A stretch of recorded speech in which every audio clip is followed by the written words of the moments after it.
The thoughts, views, and opinions expressed by this podcast, as well as its hosts, are for entertainment purposes only. I repeat, it is not serious. Also, we do not recommend that you try this at home. We are trained professionals, and we do not have your best interests at heart, or our own. Enjoy the show. Wait, hold on. This wasn't cleared by me. What the hell? All right, welcome back to the IMNerd podcast. I'm your host, Frazier. I'm here with my amazing co-host, Kenny.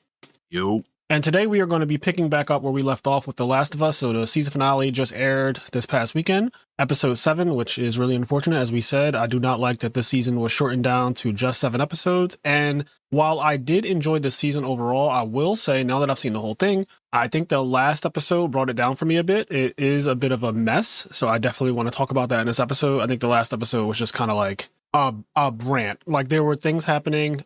Way too many things happened in one episode. I feel like it definitely should have been like 8 or 9 episodes this season to spread out some of the shit that happened in episode 7. However, I was going to just say, overall, like I liked everything, but I do think that last episode could have, because that episode was kind of short too. It was only 50 minutes. So like, I didn't even know that. The normal pace of these HBO shows is like 60 minutes, right? Right.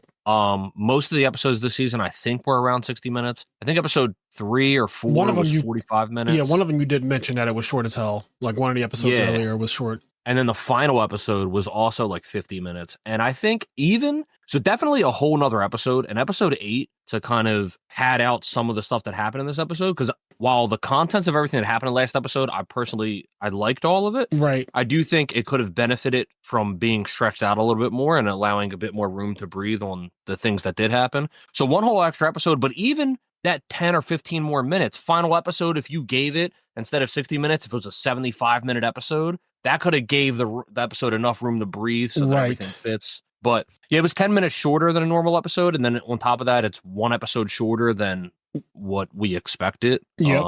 But however, content-wise, everything was good. Yeah, go ahead. Episode 6 is one of the best episodes of television I've seen in a very long time again. Episode 6 was very peak. Yeah. I mean, so full disclosure, I cried episode 6. I don't care what y'all say. I don't care if you think I'm a pussy. I don't care if you think that I'm too emotional. Episode 6 of season 2, bro, is not even close. Episode 6, like episode 2 was epic. For episode 2, like how Battle with the Bastards is epic, how Battle of Blackwater in Game of Thrones, how those epic episodes, right? Daenerys doing crazy stuff in the penultimate episode. Penultimate episodes tend to be really big at HBO. I noticed they tend to do that type of thing. But episode 2 this season episode 2 was basically like a penultimate episode of Game of Thrones where you get this epic. Yeah, it was like, in terms of action, there was a fucking zombie war. Yeah. There was like zombies crashing against the wall. And that's where Joel dies. Yeah. There's like a fucking snowstorm. It was like a hectic episode, a lot going on, really high tension. Yep. And really well produced. And extremely well produced. Episode 2 was crazy. Yeah. And I think for a lot of people, well, we'll get to this, because audience rating, for whatever reason, people are racist and sexist and don't like this season. Yeah, but this season got that, tanked in reviews. For normal people, I think episode 2 would be a lot of normal people's favorite episode. 100%.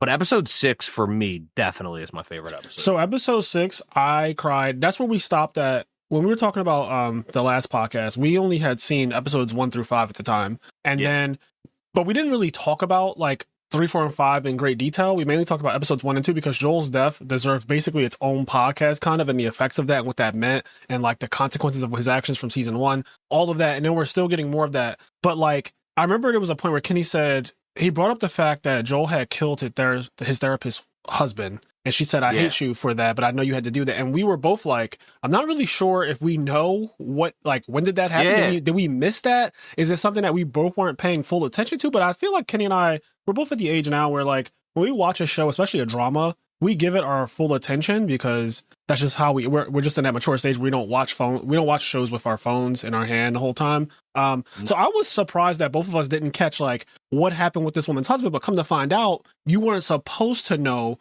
what happened with her husband until episode 6, when it's a whole flashback episode featuring Joel and Ellie, and it goes through her 5 years of aging from age 14 to age 19, where season 2 picks up after the 5-year time skip. I think it's like, and they show it. It's so cool because they show it as each year passes on her birthday. So Yes. they show like her birthday, and then like what he does for her birthday, and then next year her birthday, and then next year her birthday. And it's just like this progression of her birthdays where it's like some years it's like super fun and happy, and then some years it's like she's being a bitchy teenager, and then Yep. some years they're like super getting along. And it, tells this whole like, oh man, it just tells this fucking story, man. And it's just, really well done. The I even fatherhood shit, and just the parenthood rather, because like it doesn't matter if you're a father or a mother. Like the parenthood connection that he has to her is like, I love the subtle things that HBO does.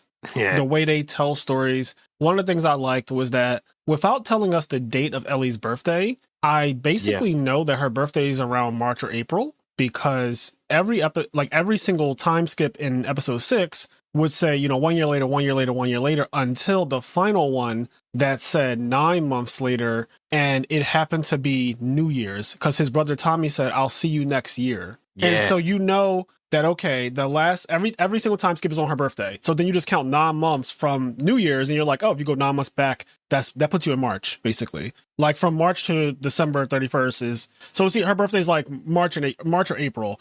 And I just like subtle things without having to say like Ellie's birthday is April 2nd or March 31st or whatever. It's just like subtle things like that to just tell you like, oh, this, it's just like a detail that I liked. I just saw that little time skip, and then I saw Tommy saying, "I'll see you next year." And I did some quick math in my head, and I was like, oh, I kind of know what her birthday is now. I know her I know what her sign is probably now. And things like that I just really like. And that's just tiny tidbit stuff. But before we get into all of that, because I do have a lot of positive things to say about the season as a whole and just like episode 6 in particular, but I really, really, really need to address this one more time, because I've had it with the internet. Like I really do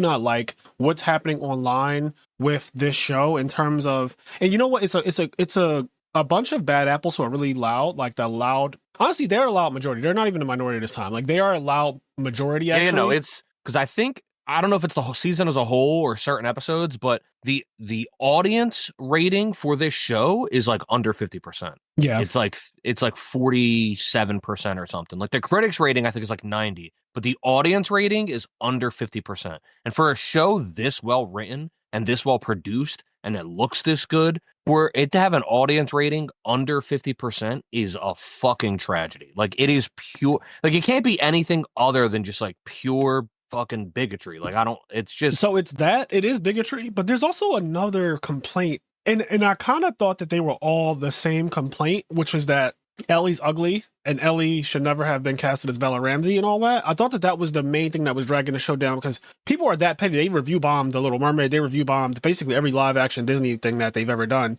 because the whole go woke, go broke thing, which is just racism, right? And sexism, as we said in the last episode, it's just racism and sexism. Like if you cast a black character, if you cast a black person as somebody who is fictionally white, people get like really upset about it. Like if they're not fictionally still white, then they get mad, and it's like, this character's fucking made up. They can be literally any race. That does not matter. But the internet gets really, really hung up on that. But the other complaint that I've been seeing, and it made me realize how much I hate these people, like even more. I already knew I kind of didn't like them, but I could kind of tolerate them. I hate them now, Kenny. The people who have played the game and who feel the need to nitpick literally everything that is different about the TV show, you guys need to fucking burn. Like, I am so fucking tired of every single one of you assholes. Like, these people are so obnoxious. Every single post about The Last of Us Season 2 in the comment section is just a bunch of fucking bratty ass kids. Like, I'm calling you kids. They're all adults, but I'm calling you fucking children. You guys are children. To watch a show, to hate watch a show, and literally point out every single fucking scene that is not exactly like it happened in the video game, as though that's what any adaptation has ever been. I don't know if you fucking idiots realize this, but adaptations do not fucking mean that you have to do exactly what happened in the source material. You do not have to do exactly what happened. That is not what an adaptation is. You can literally change things for the medium. If something is going from a manga to an anime, you can add parts to a fight that didn't actually happen in the manga because the manga might have been like a fucking 2-page fight, right? But when you adapt it to an anime, you can make it way longer. That's adaptation. It's a different medium. Sometimes things don't really make sense the way they're told in, let's say, a video game, because a video game has a completely different feel to the way you experience the story. It's completely different the way you experience the story in a video game compared to the way you experience the story in a fucking TV show. So get your head out of your ass and stop saying, oh my God, that's not how Tommy reacted. That's not who, this character wasn't there at this time. And Abby should be bulkier and she would never behave like this. And why would this be her response? And this was different and this was different. And the crows were different and all these people were different and everything was like, bro, we get it. It was literally a different thing. I get it. You do not have to spend your entire life hate watching a show to point out every minute difference between the video game or the source material in general. This is also true. Like Game of Thrones is derived from a book, A Song of Ice and Fire, and it has 5 books and they're amazing. I dare not say that the books are better than the show necessarily, because I do think that they're different enough and they have a different story at this point that like I consider them a separate thing in my mind. And while yes, the early seasons of Game of Thrones are like very, very, very close to the source material, there are some huge variances between the way things happen and the characters that are in there. And there's some characters that are not even in the show that are big characters in the book, and that's fine. Both can be good. George R.R., he even said himself, that most of the times when like writers that adapt things and they try to like make big sweeping changes to stories, usually they do it for the worse. He was like, however, one really good example of something they changed from the books for the HBO show that he thinks is strictly better than what he wrote is Shay, I think her name is. Yeah. Tyrion's like girlfriend for a little while that then betrayed him. The way she's written in the show, George like fully admits like the HBO show gave her so much more character, wrote her so much better, made her so much more interesting than what he had planned for her, what he did with her in the books. And I love that. I love that he acknowledged that. Also, George R. Martin is one of the best writers of all time. So hearing that from him, like I take his word over any of you fucking incels who are mad that Ellie's not hot in real life. Like you're mad that this 15-year-old girl is just not more attractive. That is the weird thing is calling Ellie ugly because Bella Ramsey is playing her, specifically calling her ugly is what creeps me out about you fucks, because you're insinuating that the reason you do not like this little girl being cast in this role is because she's not attractive to you. When you call her ugly, literally that's what you're saying. You're fucking saying that if she was more attractive, you would be okay with that. And mind you, again, we're talking about a fucking 15-year-old, bro. Like, we're talking about a 15-year-old. What is wrong with you fucking incels? I'm so goddamn tired of every single fucking one of you. Like, I'm tired of every single one of you. I love hearing the vitriol in Frazier's voice, because I agree 100%. Because everything you said is true. You have not lied. In some instances, you've probably seen this too, but in some, like, one of the things that pissed me off, like, even more, right? It's a combination of the two, because I'm seeing like comments and YouTube videos and reviews or whatever of things popping up where it's people that hated the video game. They played the game. Yep. Because I don't know, you probably know this now. The video game wasn't well received either. Yeah. So the video game came out and people hated it before it even came out, or like 2 hours into it coming out, for a couple big reasons. One, lesbian. 2, Joel dying. Yeah, in the very first 3, hour. they didn't think like a girl could carry the game, and they didn't care about like their lesbian drama. Yep. And various things that ensued from there, right? And the game got a ton of fucking hate very quickly. But a lot of people played the entire game, like hate played it, and then talk shit on it for like years to come, continued to like bash it and talk shit on it for years to come. So then season 2 comes out. So what's weird is that you have people that hated the game, they hate played the whole game, and then they hate watched the show, and then they hated everything about the show, but then also compared it to the game that they already hated, and talked about the things that were different. That's as crazy. If that was a bad, when they already hated the game, and then they're also hating the show, but then they're also hating the show for doing things differently from the game, even though they didn't like the game. It's fucking crazy. It doesn't make sense. Sir, you guys are fucking idiots. I don't understand it. It has been one of the like biggest thorns on my side that I've ever experienced with a show, watching it as a community, like in the internet being the community. I cannot believe how annoying you guys, like, it's just so annoying that every single comment, I sent Kenny this Instagram thread And like, you didn't even have to click it. You kind of knew what it was, even if you didn't even look at it. But like, it was literally just a post that said, never let them forget what they did to The Last of Us from us or something like that. And it was just a picture of Bella Ramsey next to Ellie from the Last of Us Part 2 video game. It was literally just a side by side. And obviously these two things look very different, right? Like Bella Ramsey looks very different from Ellie in the actual, game. And again, this is a fictional character. She can be played by anyone. Like, I do not care the actress that is playing her. I don't know. Here's the thing, Kenny. I'm not sure when it became like cool to start saying that the character in the adaptation needs to look exactly like the one from the source material. Well, no, I don't never. know when that became a thing.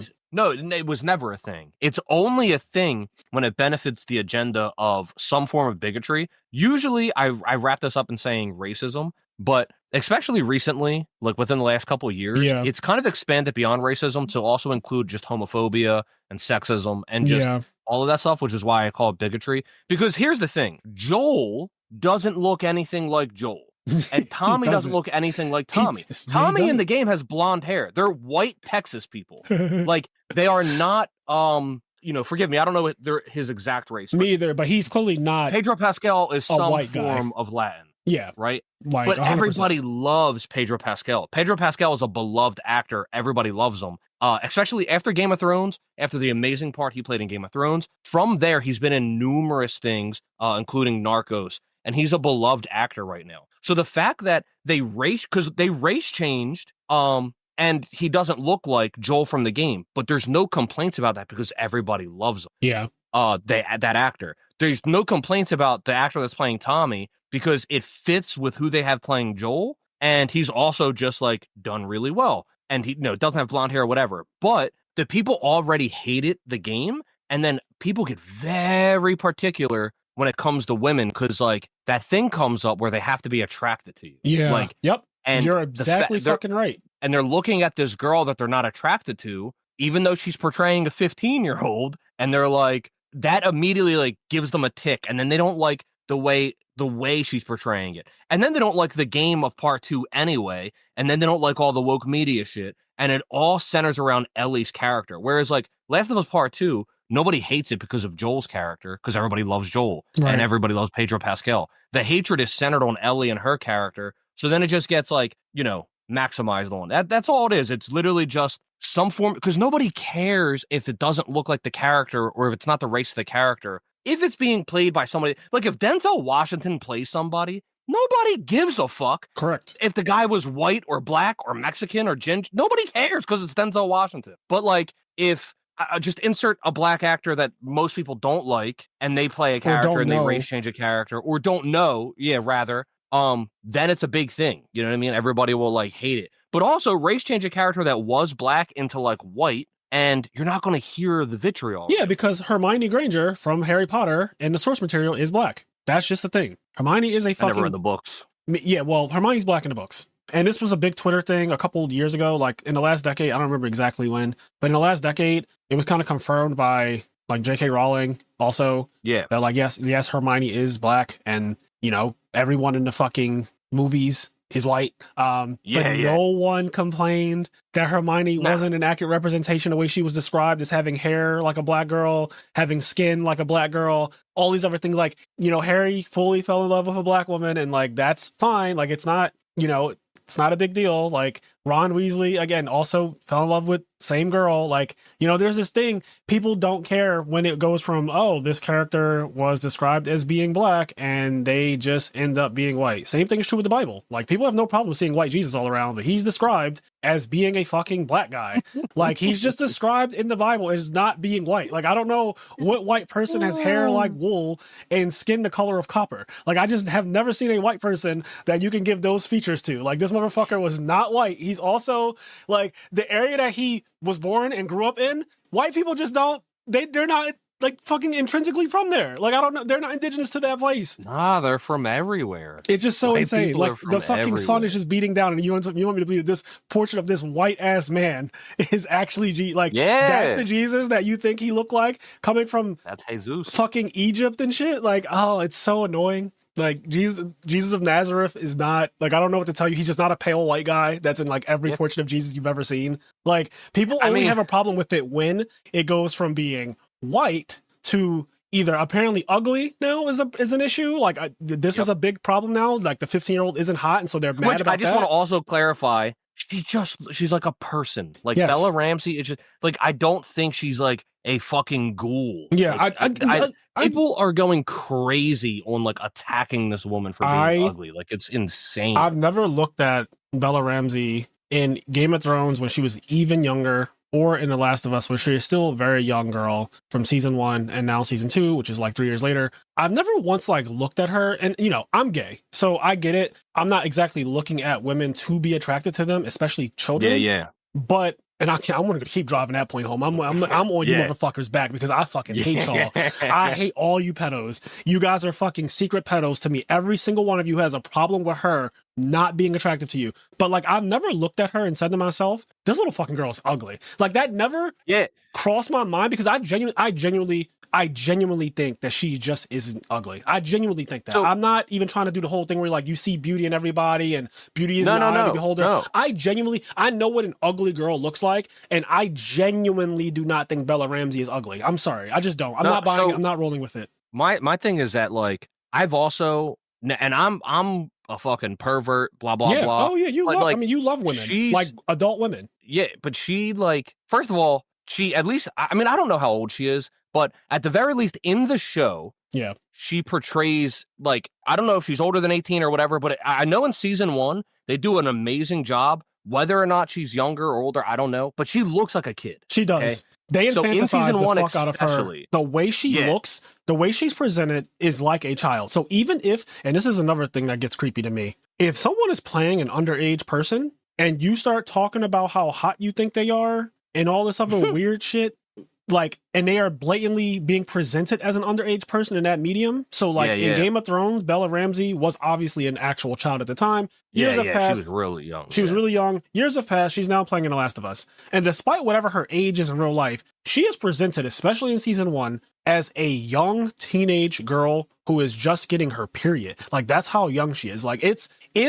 really, really, really insidious, some of the weird shit that you guys have said about this person who is portraying a child. And she is young in real life too. Like she's actually young in real life, especially again, season 1. So when we're seeing a season, it was recorded usually over a year before it actually aired. Yeah. So true. You can't. There's tons of post-production. Like, there's literally for HBO show, like there's over a year of post-production work. When you see a show produced by HBO, especially one like Game of Thrones and apparently The Last of Us, because this season they stepped it up with all the zombie hordes and all the infected hordes and stuff like that. It took a while for them to, this season was filmed a while ago. Fucking Pedro Pascal has been literally busy doing other projects like for the last year. He's not been working on The Last of Us in the last year. So this shit was done in like 2024 early or 2023, mid 2023, end of 2023. And they've been obviously working on refining it and making all the special effects look nice and all the things that make the show amazing and makes HBO amazing. But like, she's young. Yeah. So that's the thing. So I never, when I saw her, I literally saw her as a kid. And at no point did I go like, because like, okay, for example, in season 2, the girl Dina, I was like, oh, she's hot. Like, the first time I saw her, I was like, she's fucking hot. And I knew she was an adult too. Like, Dina, I saw Dina, and I was like, she's fucking hot. But Ellie, especially in season 1, and then in season 2, because like I already have this connection to her and being like a child, I like it never even like I never thought of like, oh, she's ugly, oh, she's hot. Like she's just like a kid. Like I don't even really, it doesn't register. I don't know, but it's just so weird to like get so hung up on the attractiveness of a cat, and like her attractiveness isn't relevant to the writing of the story. Because like you said, Joel not relevant. Doesn't look like his actual video game character either. I've been playing as him. I've literally been playing as him right before. They're not even the same race. I'm glad that you just keep like they're not even the same race. I like that because it's, it's you're right though. It's really not an issue when it comes to Joel. This Yeah. has not been a complaint that I've seen about Joel at all, especially the way it's being waged against Ellie, like Ellie's actor. It's just not a complaint, but he doesn't look like Joel. Like he doesn't. Yeah. It's so annoying. It's but if so Joel annoying. was played by a different actor and still a Latin actor, right? Once again, I don't know his exact race, but I'm going to just use Latin. If he was played by a different Latin actor that was relatively unknown, or was just like already had like a general dislike around the actor, even if he played a great fucking job, he would also be getting a lot of hate. Yeah. But it's just Pedro Pascal right now is a darling. He is a Hollywood darling for sure. So there's no hate going his way, even though in any other situation, people would be complaining about the race change. In this situation, it's not, because all their hate and vitriol is headed towards something. You know what's interesting? Joel's daughter, like his original daughter, is also not part black. Like in the show, she's no. Yeah, in the game, because in the game, she's blonde hair. She's a little white girl. Yeah, like she's a little. I mean, you start the game off as her. Like when Joel leaves, you start the game off as his daughter, and like. She is just a little white girl and not a, like they changed her actor major in the HBO show. She has like big curly black girl hair, like mixed black girl hair. Clearly she's mixed black and white, but like she is very different looking. Like her hair, she has this like huge head of hair, and she's pretty, like she's a pretty girl. But like again, at no point was I mad. I mean, at the time I didn't even know what the original Ellie looked like, so I couldn't be mad. But at no point, I didn't even see any critiques about like, oh, like they made his daughter a fucking mixed girl. Like, why is the daughter half black? Like, no one was mad about that. And like you said, no one's mad that Joel is literally being played by a Latino guy, not a white guy. So I don't get it. Or I honestly do get it. I just don't understand the mental illness that is like plaguing the internet, because a lot of you are unwell. You need to be like not only checked for pedophilia, but sanity checked too, because you're off your fucking rocker. It's a shame too, because what makes me kind of sad is that it's things like this that end up ruining like shows or whatever. Because like I don't think The Last of Us is going to get canceled, right? Me either. I don't think so either. If it was something else, this would be the end of it. This would be the end of it. It could get canceled. And like a pretty good example, I know I'm like in a vast minority for this, but like of the Netflix anime adaptations, I do think Cowboy Bebop is like the best one. Yeah. I know I'm the minority, but I think I like that. I liked Cowboy Bebop when we watched it. The actual adaptation, the live action you're talking about, right? Yeah, the live action Cowboy Bebop Netflix. I think besides Vicious and Julia, I think it's like stellar work. Vicious and Julia is like horrible work. Oh, it's horrible. The wigs alone. Like, yeah, they're terrible.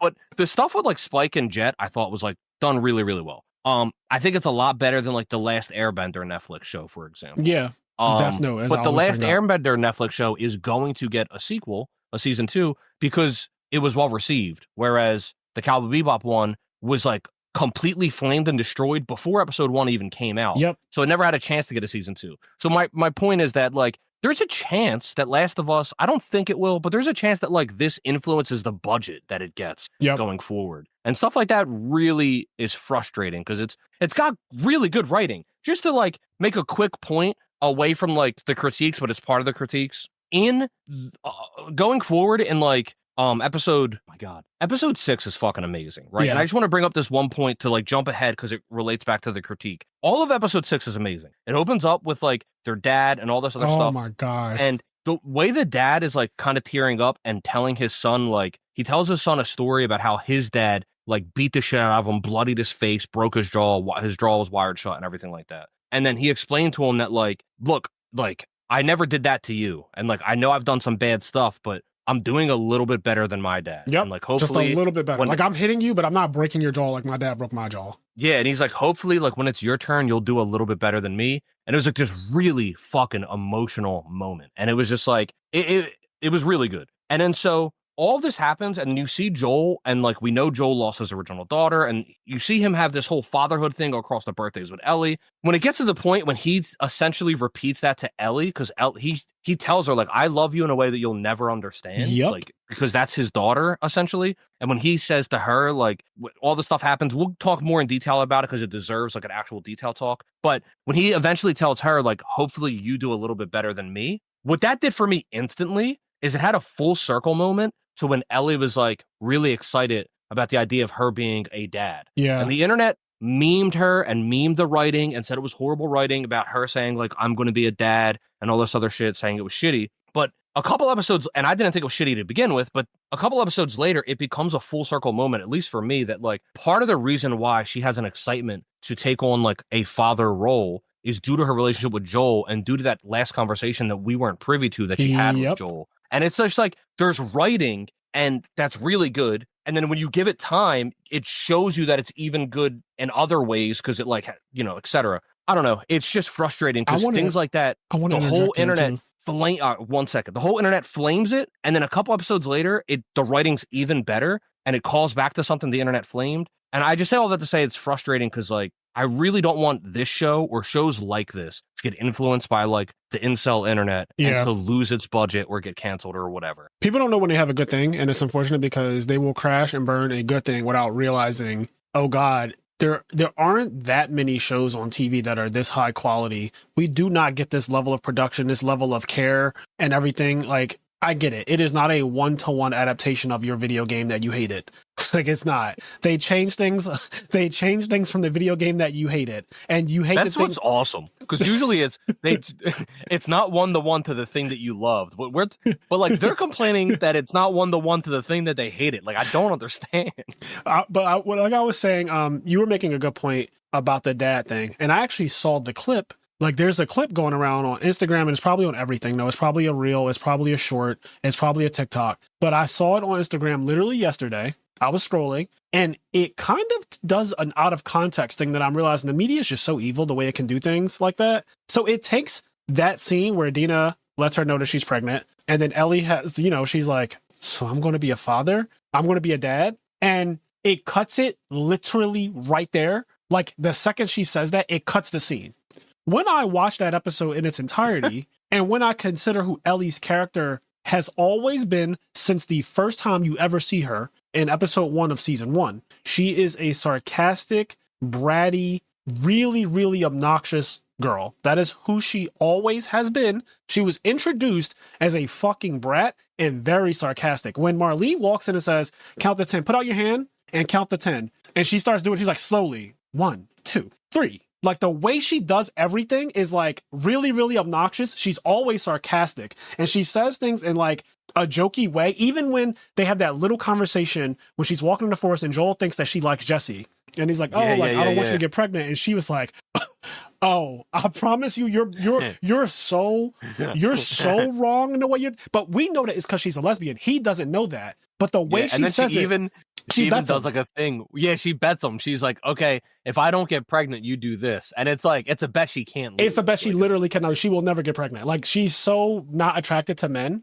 in that kind of way. But I love that because it's basically sarcasm that only the audience isn't on. Like, we're in on it. Like a lesbian saying like, oh, I'm not going to get pregnant by Jesse. I probably like, and I'm betting you that if I don't do it, like, you can take me on patrols, right? So that type of thing, when she says, I'm going to be a dad, she's not she doesn't think that she's trans. Like, Ellie's not trans. She's not like, I saw the internet saying, oh, like now her character is full, like, instead of being just a lesbian, she's like trans. Like, she thinks she's a man. Like, you'll never be a man. You don't have a penis. People were just in the comments saying anything. And I'm like, whoa, slow down. Like, it wasn't meant to be taken seriously. I know that Ellie could never be a dad per se. Like, she does not think that she is a guy. Like, Ellie does not. Yeah. And even in the show, after all things they have changed from the original source material, Ellie does not think that she is a man. That is not what she was saying when she said, I'm going to be a dad. It's kind of just like a funny thing to say because that's her character. Yeah. It's sarcastic. But also, I think it's so frustrating because the world is taken, like, the world has really become poisoned by this whole trans thing, and like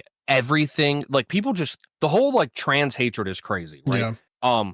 What I mean by that is more so that, like, okay, if you take in context what the show is, I don't think the idea of trans even really exists, right? Because, like, of the state of the world that it's in, you can't really, like, get a transition, right? That's not like a thing that can happen in The Last of Us. That's also true. Because of the world they're in. But on top of that, because of what they have to deal with, it's probably not a concept that's even talked about. So the idea of, like, being transsexual probably isn't really a thing that Ellie is even aware of, right? However, That's very true, actually. She's not aware of like a lot of things that are common to us, which is part of the amazement of the show. That Ellie was born during the pandemic, so to speak. So she did not experience like airplanes. When she saw an airplane season 1, she was like, "You flew in one of those things?" That's how much she hasn't experienced basic shit to us. Like trans people are basic to us. They're just a part of the world. They exist. Trans people just exist and they're fine. There's nothing wrong with people being trans. But like, for the purpose of the story, you're right. Ellie hasn't even experienced the idea of a fucking airplane. When she got in the car, he said, "Put on your seatbelt," and she looked at him. She didn't. I love like little details like that. He said, "Put on your seatbelt," and she literally stared at him for a second. Then he reaches over and puts the seatbelt on, and she like looks down at it. It's such an innocent moment, bro. Yeah. Because she literally has never been in a car before. She's like, "What the fuck?" So with that being said, though, there is obviously still gay people, right? Because being gay doesn't require like as not much, that trans, but like, you know, in terms of like full transition, there's like medical stuff required. Being gay just requires like being gay. And in that being said, in the years, right, there's still plenty of gay people that are just around. And the whole like gender role thing probably still exists. The idea of like this person being a father, this person being a mother. Dina is obviously a more feminine person than Ellie. So in that instance, when she says like, "I'll be a dad," I don't know if people remember, or maybe they're just not old enough. But when I was growing up, like the whole trans thing wasn't really a thing, but there were a lot of gay people. And it was very common for it to be like, who's the boy, who's the girl? Whether you were talking the male to male gay or female to female gay, there was always a who's the boy, who's the girl. So if there was two lesbians, some people still ignorantly say stuff like that. But you're right. Like people would think, "Oh, which one of you is the one that's like basically the bottom?" But they wouldn't say bottom because they didn't know that terminology. So they would say, "Which one's the girl?" Yeah, who's the girl? So my point is that like Ellie could take on the role. Like I could see her identifying with the role of a father figure. Even though she fully identifies as a female, she knows she's a girl that likes girls. Yeah. She doesn't think she's a guy, but I could see her identifying with the role of a man, if that makes sense. Also, I want to say this too, just to like, because I'm way more versed in just LGBTQ stuff in general than Kenny is, obviously. So in terms of like trans people and transitioning, you can be trans without actually doing any medical procedures or taking any hormone replacement therapy, drugs, anything like that. People identify as trans and so a lot of people identify as trans and they have no intention of like, if you're a man going to, you know, transition and you're becoming a woman, they do not chop off their penis, their genitalia, anything like that. Like they live their entire lives with their original genitalia and still identify as a woman. And like, that is a thing. But to your point, like I get what you're saying, like in this world of The Last of Us, you just can't transition. Actually, like you cannot do the full transition that now it's a privilege that in 2025 people can get, like you can get breasts, you can get hormones, you can get estrogen, you can do all the things you need to do to have like a full on transition. And so in this world of The Last of Us where resources are super low, Joel had to fucking go and get Legos to get a cake made. From from like an abandoned house that probably was somewhere dangerous, probably some infected encounter, risking his life, because every time you go outside of Jackson, you're risking your life. And boy, do we know, directly outside of Jackson was a zombie horde anyway. So like you were always risking your life every time you step foot out of that place. But to get a cake, again, in our world, in the real world, a cake is such a basic thing. I can fucking go puff a cake right now and it'll be here within 15 minutes.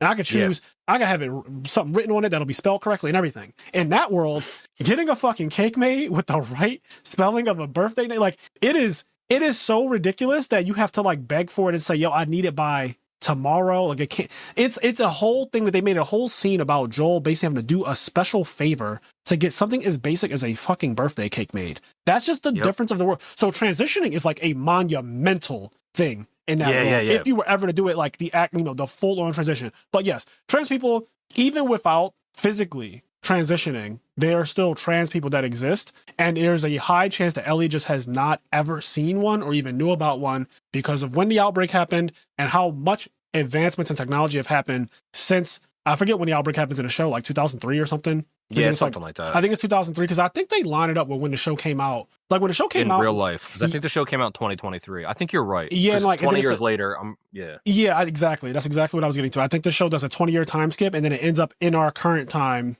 right? And so that is this cool. Even that little detail is cool. Like they set season 1 up, so when you're watching season 1, if you had the benefit of watching it when it aired, you were watching it and like, oh, this is actually what the world would be like right now. That's crazy. The world is so terrible. Yeah. I wouldn't want to live it. And I always said, like, I will check out. I don't want to live in those dystopian worlds like that, even though I love dystopian stories.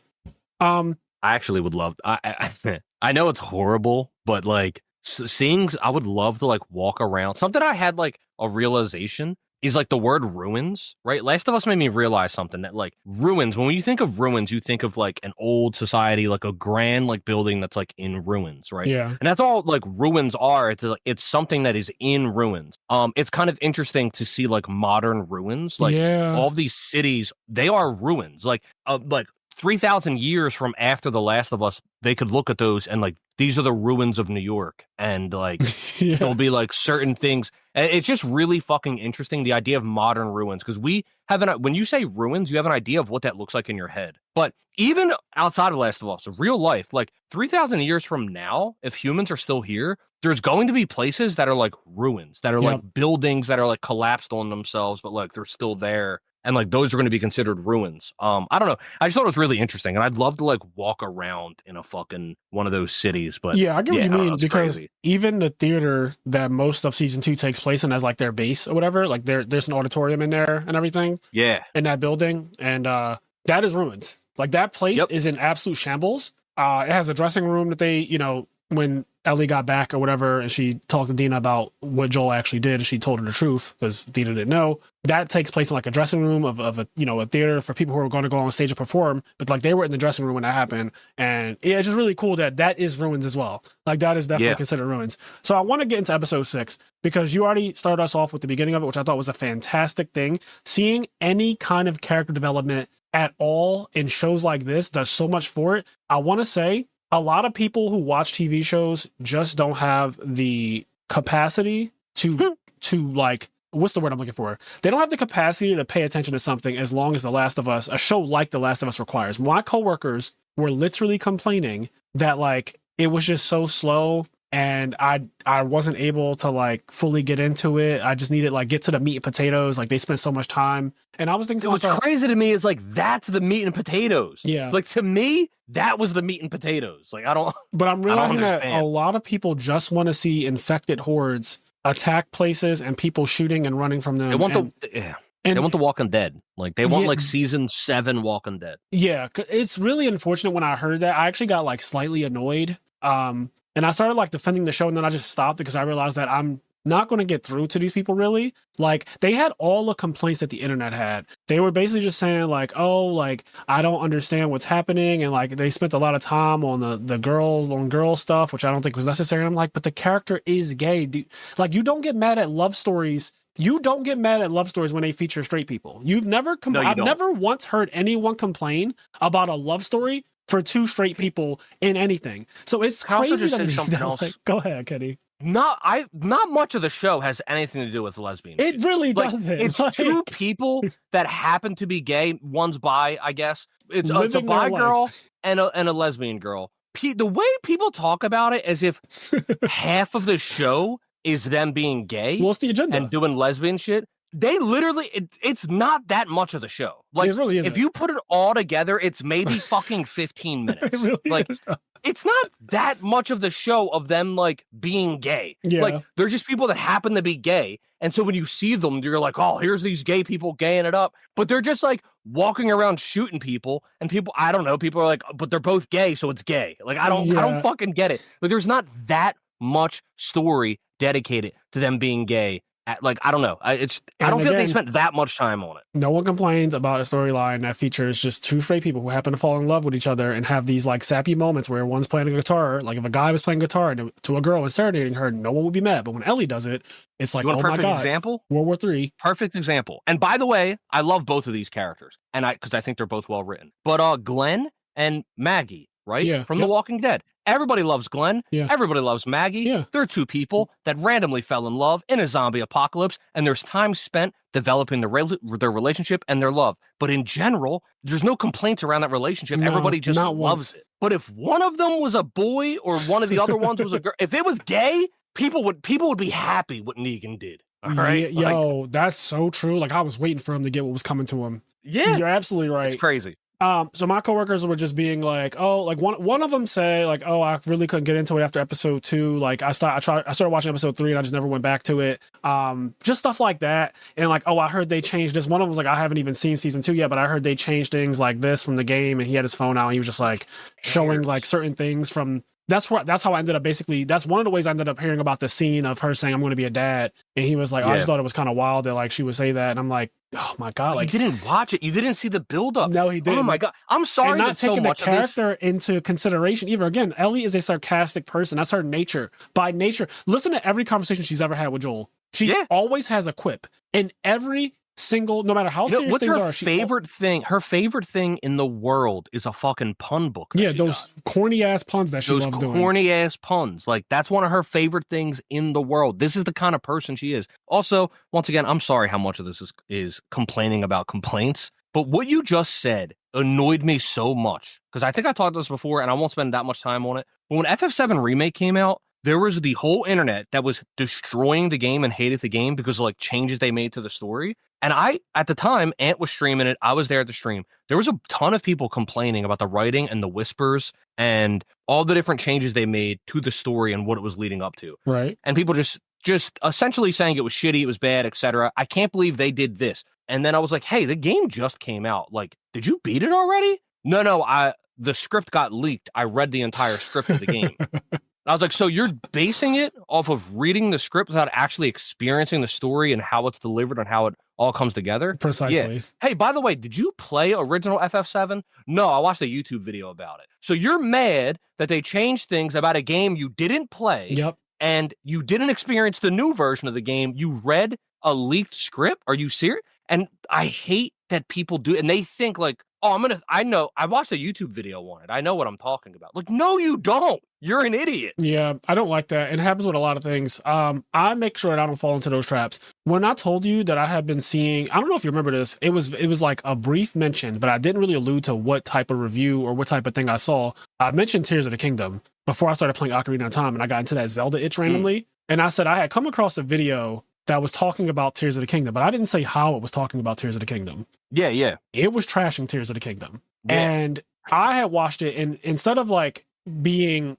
anti-Zelda in that moment or like anti-Breath of the Wild Tears of the Kingdom, I was like more inspired to play Zelda then after seeing it. But basically the guy was just like talking about how it felt like an empty world and just like, I don't like the building mechanic. If I wanted to play Fortnite, I'd play Fortnite. Just a lot of stuff like that. And I don't even know how this came up on my timeline because I don't really consume Zelda content like that as an adult. Like it was a childhood thing for me, and I don't really like. I'm not on. I haven't played Zelda in years, so like it just came across my timeline probably because it listens to the fact that me and you talk, just the world we live in now. But when I clicked on a video, I ended up seeing that scene with like Ganon coming to life in the beginning, I guess. And like him being kind of mummified with the red eyes and like him, everything about that scene was just so epic to me, like seeing that. And that made me be like, damn, I kind of want to play this game now. But he was trashing Tears of the Kingdom and saying like how like he couldn't finish it and all this stuff. And then going back to Breath of the Wild, the durability of weapons and Korok seeds and all this other shit that I really don't know about. And that's the key part. I have not played these games for myself. And the most amount of gameplay I've ever seen was when I went to Friendsgiving in New York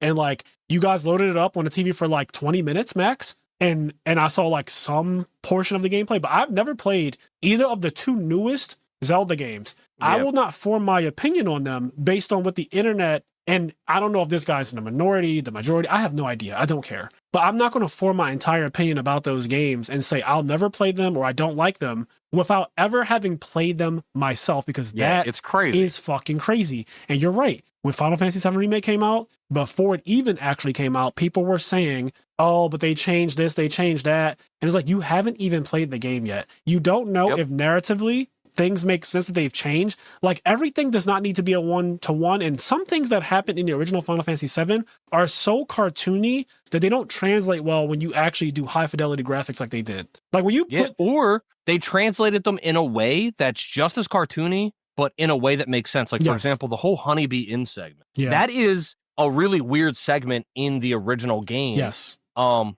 the way they translate it to this game is not how it happened in the original game, but it also gives you the same vibe. Like you get that same enjoyment in a completely different way. Yep, I totally agree. So I was really annoyed at my coworkers. And at first I started defending it because I was like, well, Ellie was being sarcastic when she said dad. Like, she didn't think that she's actually a guy. She didn't think that she's a man. But you run into that thing where you're talking to people that are like, not to say that they're idiots, because it's not that they're idiots, but I do think that there's a level of like media literacy that a lot of people don't have. Like, if your main form of like watching TV, and this is nothing against if you just watch sports, but like if you don't tend to watch like TV, you just watch like sports all the time, you're just watching like baseball and football or like reality TV or the news.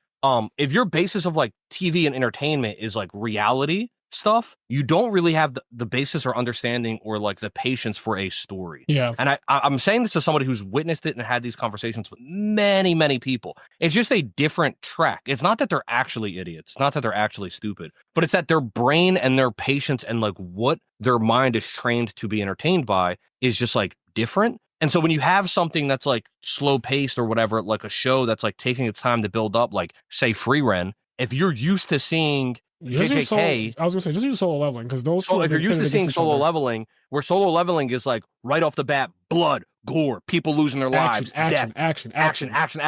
If you're used to seeing all that, when Free Run takes its time, you're going to be looking at your phone because you're just like, oh, I don't know what to do. Like, they're talking, they're not fighting. Like, yeah, they're not fighting. they're talking, they're not fighting. That is so crazy. They're talking. Holy shit. They're doing a human interaction? Like, are you... I don't know. I also wanted to say, while you were saying that spiel, that people are committed to misunderstanding things. Yeah. And you have to know... It feels good. You have to know when you're dealing with somebody like that. Some people are, what I would say, are reasonable human beings. Like, you're reasonable. You can be... Your mind can change. Anytime someone says something like, there's no way you can convince me otherwise of a thing, and that basically is saying, like, no matter what information is presented, I will always believe in this one way that I've just chosen to believe, no matter what is presented, no matter how many new facts are brought up, I'm committed to being on this one side, and I'll never see it from the other side. When people are seriously saying that, and not in a ironic way, like if you're unironically saying, I am committed to misunderstanding you, is in so many words, that's what some people do. Like, they just, no matter what, they will just take the side of the opposition because they cannot change. Like, they don't ever want to change, and that's just how it's an unreasonable thing, and you're being unreasonable. At that point, that's when you stop. Like, when I was younger, I would probably argue with that person for 4 more hours. Yep, that's who we were. That stubborn. That's literally who we were. I've learned now that, like, I'm literally not. Instead, I'm just going to like make fun of you for 10 minutes. I'm going to call you like an idiot. And I'm going to like point out the flaws in your argument and be like, "Do you realize what you said? This is so that's stupid. Still You're such an idiot." And I'm going to laugh at you for like 10 minutes, but then I'm going to like be done with it because you're going to want to keep going, and I'm going to be like, "No, I mean, you're just like literally dumb, and I don't have time to talk to you." I'm like, "Anyway, do you want to watch the game?" Like, I'll just like completely change it. Hey, let's go get something to eat. I'll let you like stay mad. I'll make fun of you. You'll stay mad, and then like I'll go do something else. I'm not going to sit there and argue with you, because once you know that person can never change their mind, all you're doing is wasting your time and your life. We don't live forever. Instead of me arguing with you, and you know The Last of Us is bad, you know it's bad, and I know it's good. So I don't need to argue with you. Your mind's not going to change. My mind's not going to change. I'm going to go play The Last of Us. Yeah. Peace. Like, literally goodbye. that. Like, no one on the internet can do a review and stop you from playing the new Zelda game. Like, you're not going to be like, oh, like this guy hates the game, so I hate the game. Like, I think so many people just take the opinions of the internet and they make it their opinion, and it's scary. Yeah. They just you see that a lot. They make it their opinion. Fighting games. Like, oh, really? Well, not even just fighting games, but fighting games, because I'm most familiar with that, but on a lot of games where the big streamers have an opinion about like the patch or the characters or whatever, and then that just becomes the opinion of the... That makes sense. ...of the game. Because I can influence Yu-Gi-Oh! The same way. You're right. That is just a thing. That basically, so the word influencer, even though I kind of hate that word, but that's literally, I mean, the title of it, like that title tells you what it's doing. You're influencing people. If I go on a live stream and make a tier list, right? If I just put out a tier list video, that influences what people's perception of Yu-Gi-Oh! Is. For example, I started the narrative of the big 3 in Edison format: Hero, Frogs, Black Wings, Value. I am the person who started that. No one has ever said that before me. I started that. That narrative of the big 3 that now everyone says, I started that. So like me saying that these 3 decks are the top 3 decks in Edison format, and then calling it the big three. Then you start seeing on Discords, people talking like, oh, like if you're not playing a big three, like it just became a thing. And it's so interesting because I'm seeing this verbiage being used over and over and over again as I'm on Discord, just like minding my business, but just like looking at stuff. And I see it in YouTube videos and I hear other channels when they talk about it. Oh, we have the big three. And it's kind of cool, but it's also kind of scary because what if I'm wrong? Yeah. Or being right or wrong doesn't even matter. Why don't you form your own opinions based on your own experiences and what you find to be like, okay, I think that this deck is actually just better than 2 of the 3 decks that you named, and I'm going to try to prove it with whatever means you want to try to prove it by. But like, people just get influenced by someone who usually has a platform, hence the name influencer, and they just make whatever the influencer says, that is who that's what they believe now. Yeah. So you're right. That does happen a lot. And not just with fighting games, but like you said, every game. Everything, really. Like everything. Yeah, everything. Yeah. And you could pick out different examples of how it happens in different genres of things. But anyway, so okay. I think we shitted on them enough. Unless you want to shit on them again. No, I just want to say this. So I was just to quickly wrap up this coworker thing. I was defending the show for my coworker. She's being like, I think that she's being sarcastic or whatever about the dad thing. I don't think it's like that deep. Like I really don't think it's that deep. I don't think that the character Ellie is walking around thinking that she's a man. And then just like every little thing I saw them say was literally from the internet conveniently. Like it was just a bunch of like basically bullet points from the internet critiques and reviews being repeated out loud from people who my one coworker said she didn't watch past episode 2. So I was like, you didn't even see the episode where she says that she's a dad. Like you didn't even see it. And the one who brought it up didn't even see it either. So I just, it's really frustrating. But anyway. And then they talk about it. They talk about it like they did. That's the other thing that I hate is they'll talk about it like it is their opinion. Yeah. They'll talk about their complaints like they're not even your complaints. You're complaining about me, someone else's complaints. Yeah. So I could never argue the complaint down because like you're not the person I need to argue with because it's not even your complaint. Yeah. You don't even know what the fuck you're talking about. Yeah, literally. So yeah, back to episode 6 though. The opening of that episode, amazing character development, something that I love. Like you said, they're not fighting, they're talking. That conversation he has, and also you get some of Joel has always been a protector. His little brother was going to get his ass beat for buying weed. That Joel told a lie. His brother Tommy was terrified of dad coming home. Dad's a police officer, and I like that they have this stereotype, police officers being violent when they come home. Like that's just a fucking stereotype in like all media. So the dad coming home, the way they frame it, I've been so big into art lately in the last couple of years. The way they frame the scene where the dad comes home, it looks ominous. They show you a hallway. Yeah. They show you the door at the end of the hallway, and the door opens, and you see the police hat. You see the uniform, right? But you don't see the person. You see a silhouette shrouded in darkness, but they're in a police uniform. Very clearly. They never say that the dad is a cop or anything like that. But he walks in, and your brain, when you see the shadow, you go, oh shit. And he goes like this. He takes his hat off. He lifts it up, takes the hat off. But you still don't see him. You see a shadowy figure walking slowly towards the kitchen where Joel is waiting. That little like framing that the director chose to do makes the dad an ominous character from the gate. When he's revealed in the light, I was like, oh shit, I know that actor. He's revealed in the light. Yeah, same. He sits down, puts his hand on his shoulder. What happened? And then Joel explains, but he lies, obviously. He's like, I'm not fucking dumb. Tell me what really happened. And then he says, like, I know Tommy was buying drugs. I know what really happened. He's like, you're not going to hurt him. Joel tells his dad, who's already apparently been beating his ass, right? Yeah. And the dad is hulking too. He's a tall, strong looking man. Like when I looked at him, I was like, oh God, Joel's about to get his ass beat all over this kitchen and HBO's going to show it because HBO don't give a fuck. I was like, I'm about to watch this little boy get his ass beat and it's going to fucking like trigger me. So the dad comes in and I'm nervous too. I actually was expecting that he was going to get beat up or that Tommy was going to get beat up and Joel was going to try to stop it. And then they will both get beat up kind of thing. But I was ready to hear Tommy screaming in the other room. So I had so much anxiety when I realized that the dad was violent. I was like, oh God. Because Joel was like, when he said you're not going to hurt him, it made me feel that the dad was going to do it just because he might find pleasure in like, oh, you think you can stop something. You think you can affect change. You think that you think you're stronger than me. You think you're better. Like you think you can do it.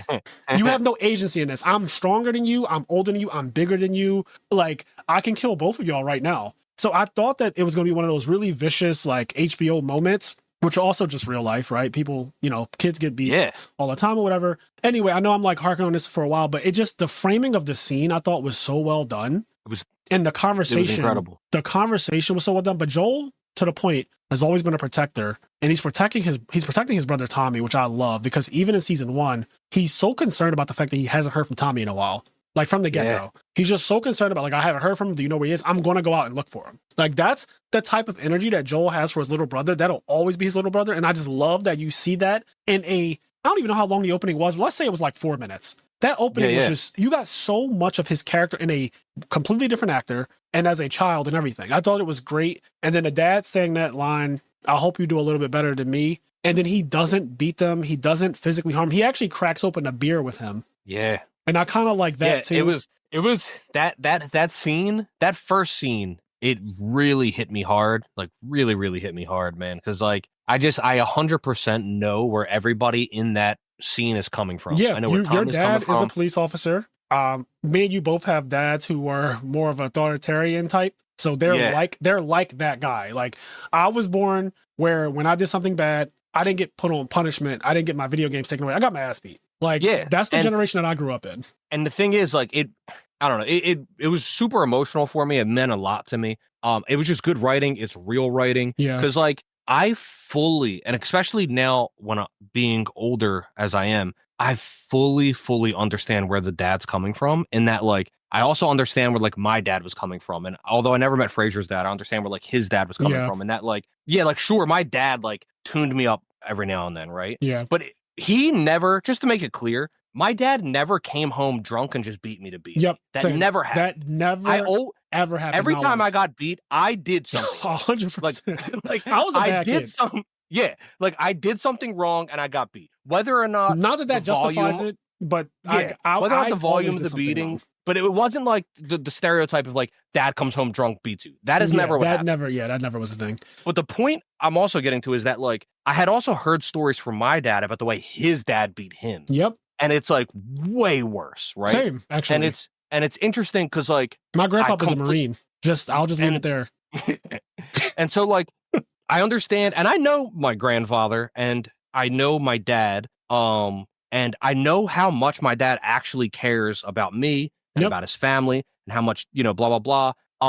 And that idea of like, maybe you'll do a little bit better or whatever, like you'll learn, you'll be better than me. My dad's whole thing for a long time was always that like, he wants me to be better than him and et cetera. Right. Same. And I think a lot of parents are like that. And it's just interesting because although I don't have a kid, I do have younger brothers. And I've been in situations where I had to be the father to some of these younger brothers. And I've been in the situations where like I kind of realized the position my dad was in. And then the position he was in like the fact that he knows he has to discipline the kid, but then also he knows that he doesn't want to discipline the kid in the way that he was disciplined. So it's like a little bit better than what your dad did before you. I don't know. It was like, it's this whole like ladder moment thing that really is, I think it touched me, and I know that it's just touched a lot of people. It touched me as well. Because again, when we first met, we bonded on the fact that like soon after we met, like within the first 6 months of us meeting each other in 2010, we kind of bonded about our parenting, like the parenting that we had, the upbringing that we had. We were both like, oh shit, my dad also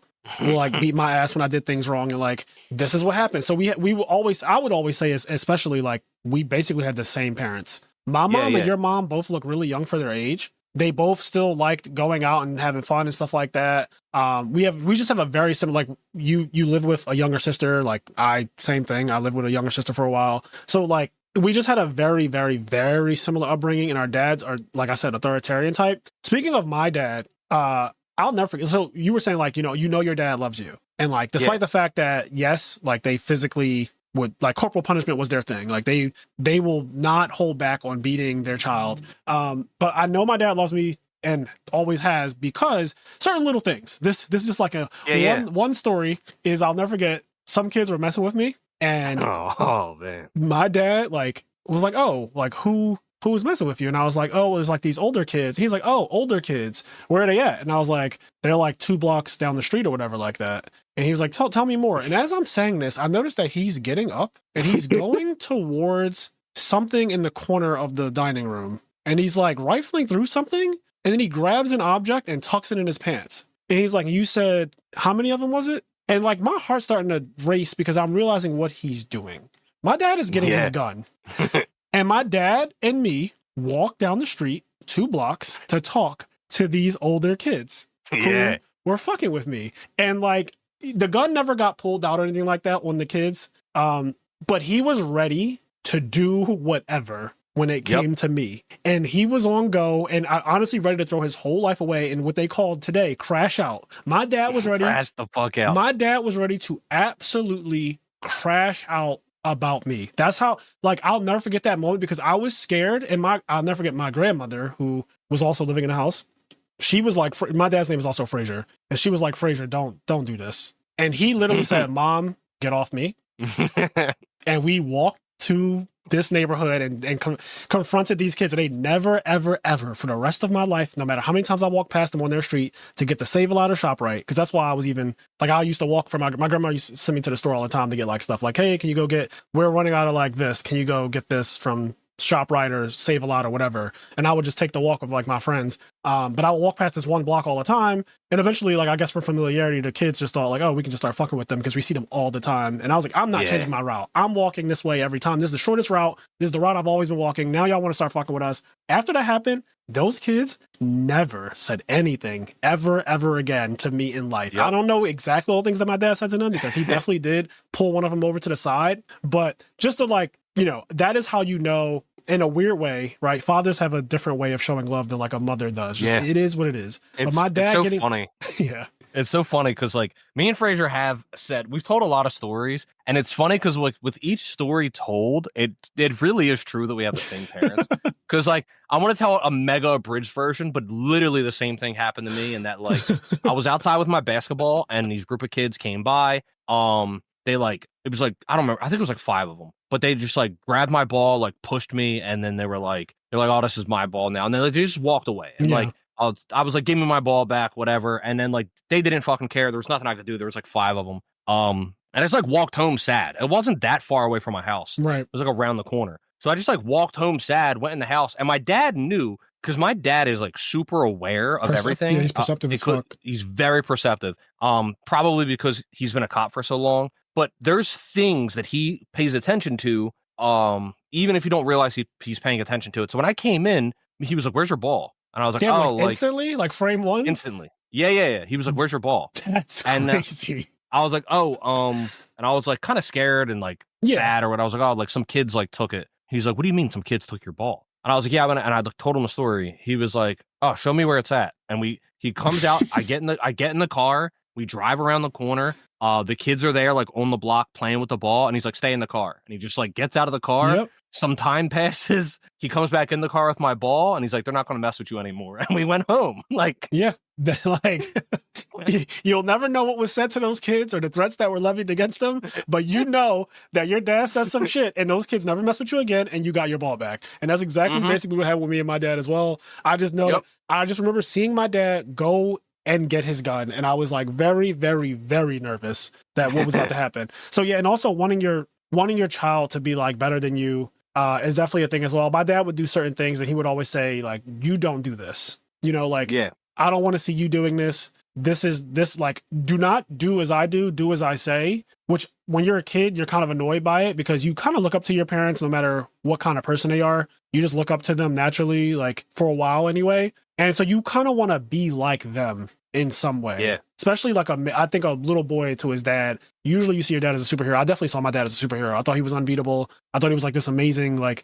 super strong person and all this other stuff. So like to me, I wanted to emulate certain things that he would do, but he would make it very clear, like, do not do as I do as I say. And now I'm realizing that that's the same thing as saying, do better than me. Yeah, I hope you do a little bit better than me. Like, do not be like me because I'm doing things, I'm sacrificing for you to have like a better life. And that's kind of what the police officer dad in The Last of Us, you know, he's out. His sons are very young, but they're home alone. And he only came home because of the situation that happened that he heard. He got a call. Yeah. He was like, he probably would have been out and not even seen them that night because it was nighttime when he got there. And you could tell he only came to and he went back out. He went right fucking back out. So they kind of went back to work. Yeah, Joel kind of like raised, you could tell Joel and Tommy kind of like raised themselves for the most part. Like obviously dad beat their asses when it was time to be disciplined, but when your parents aren't around like that, you ended up just raising yourself. The streets raise you, your other friends raise you, stuff like that. Like your life experiences raise you. Yeah. Anyway, all of that development off of the fucking first 5 minutes of the TV show. Yeah, first 5 minutes of the show. People are and saying that they don't like it because the character development and all. It's just like, bro. Dude, it was such a beautiful scene. And then then you go to like the birthday, and like you already brought it up. You see the guy that was like making fun of that, like the old man that didn't like the lesbians at the dance. Yeah, that's crazy. It's him of all people, right? Yeah, and Joel's talking to him, and like that's how he gets the cake. Another great, speaking of lesbians, right? And I think this is so fucking well done. So Joel was like an old guy. Like it was 2003 when the outbreak happened, right? So he was already kind of old then. Yeah, and he was already kind of old. He's already like then. 35. Like he was like 35, 40 or some shit back then. So he's already older. So I don't know if you guys really remember 2003, but it wasn't as progressive as it is now. And even though we're kind of slipping backwards a little bit, we're a lot more progressive than we were in 2003. Right. Okay? So what was so cool was that when you get to the one birthday, Joel comes up and he has a chocolate cake for Ellie. It's spelled correctly. And he's like super excited to see Ellie. It's like pouring rain outside. And he's in the house and he doesn't know where Ellie's at. And then he hears like noise coming from upstairs. I think he gets nervous or whatever. He goes upstairs. She's in the room. He starts banging on the door. He hears like, oh shit, put it away. He opens the door. And then like she's with another girl. The girl's giving her a tattoo. They're smoking marijuana. He's like, it's all the fucking teenage shit at once, huh? Bro, I laughed so hard at that. When I tell you I audibly laughed, I watched these episodes at 3 a.m., episodes 6 and 7. When I tell you, Kenny, he said all the teenage shit at once. Yo, when he said that, Kenny, when he said that specific line, I started dying. He was like tattoos, drugs, and fucking like you're messing around, like everything, like you're doing all of it. That shit took me out.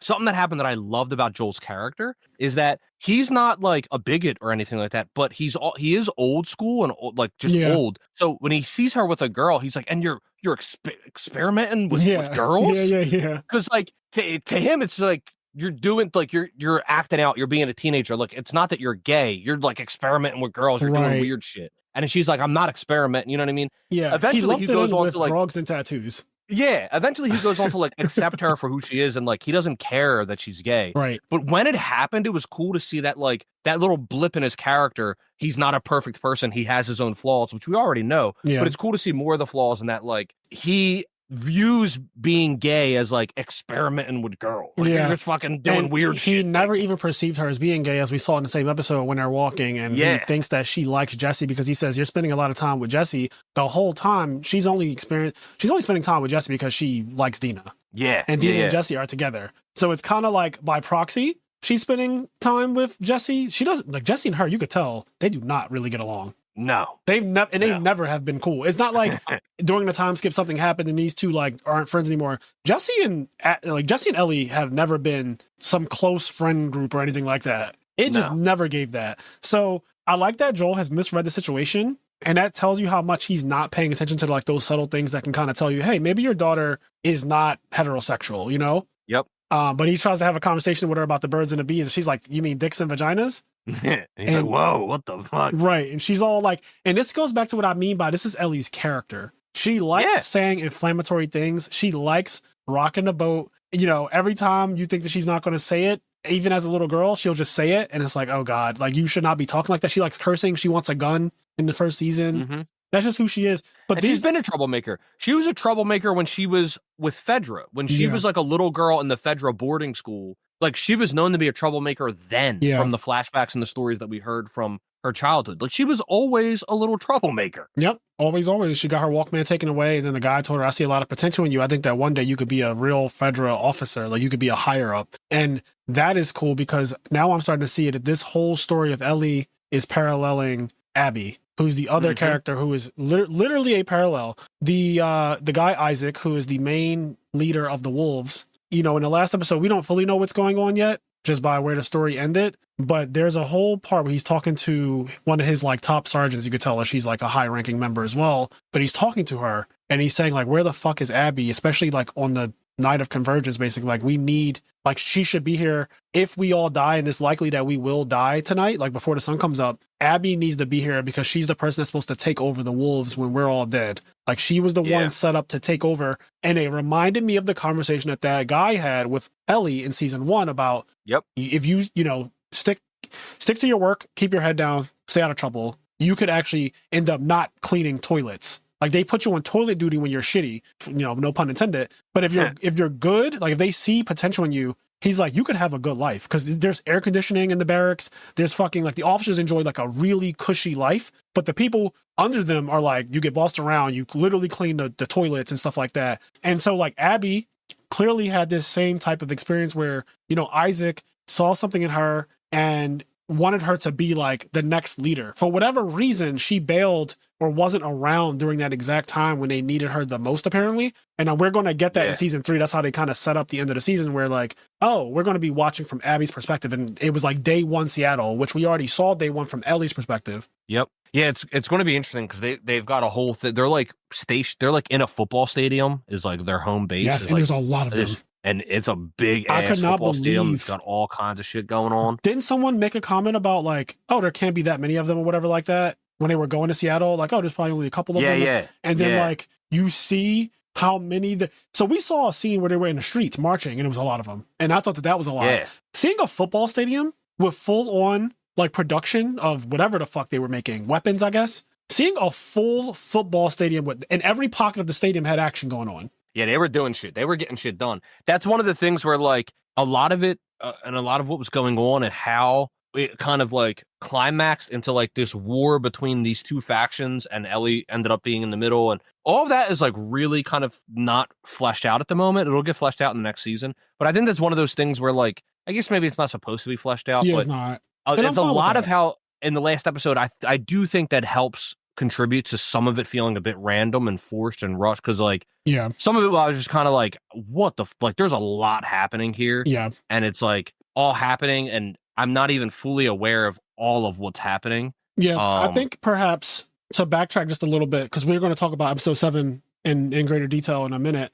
but to backtrack to 6 again before we get off of that because there's some big reveals in episode 6 and there's some big developments. So one, the therapist and a husband. So Joel and Ellie are out on their patrol. This is their first patrol. They're taking the safest route. Joel gets a call. There's infected. They need help. You're the closest to them. Can you go to him? He tells Ellie right before this, when you have a partner, you stick by your partner. You don't abandon him. So he's like, yo, you go back to Jackson and it's too dangerous. She's like, no, you told me I'm your fucking partner. Partners don't abandon each other. I'm going with you. Just like that.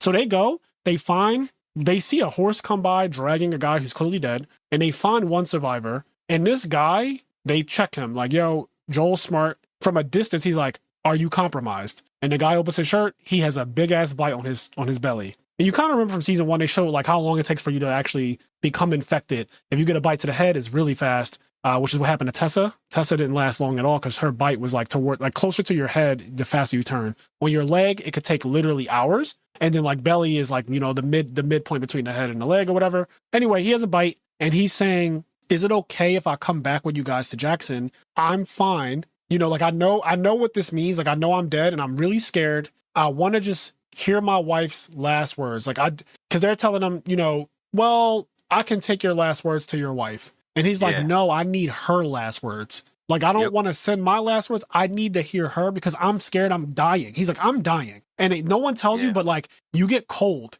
when you get infected. Like he's like, I'm getting cold. And Ellie's like, hey, I got a solution, Joel. Like, put out your hand and then count to 10. And it's such a cool callback to when you first ever see Ellie, like literally ever. She does the exact same thing. She does it in like that super, annoyed, bratty way. 1, 2, 3. The guy does it. He counts to 10. Nothing's wrong. He says his name. He does everything he said. He does everything he's asked to do. So you can tell he's still very much himself. He's human, but he's begging and begging. Eventually, Joel says, okay, sure, you can come back with us, even though you can tell that Joel had no intention of letting this guy get anywhere near Jackson. Okay. Yeah. And Joel was going to shoot him right there. Like Joel was ready to assassinate this person on the spot. Like Joel walked up like any last words. He was like, these are the rules. Like, these are the rules. We have to follow them. Like, I have to kill you. Like, yeah. Like Joel literally walked up on some any last words type vibe. And Ellie was like, yo, he's good. He just passed my test. And she knows it works. Like she knows how that test works, right? She's been around Federal when she was growing up. So she's like, yo, he's good. He has time.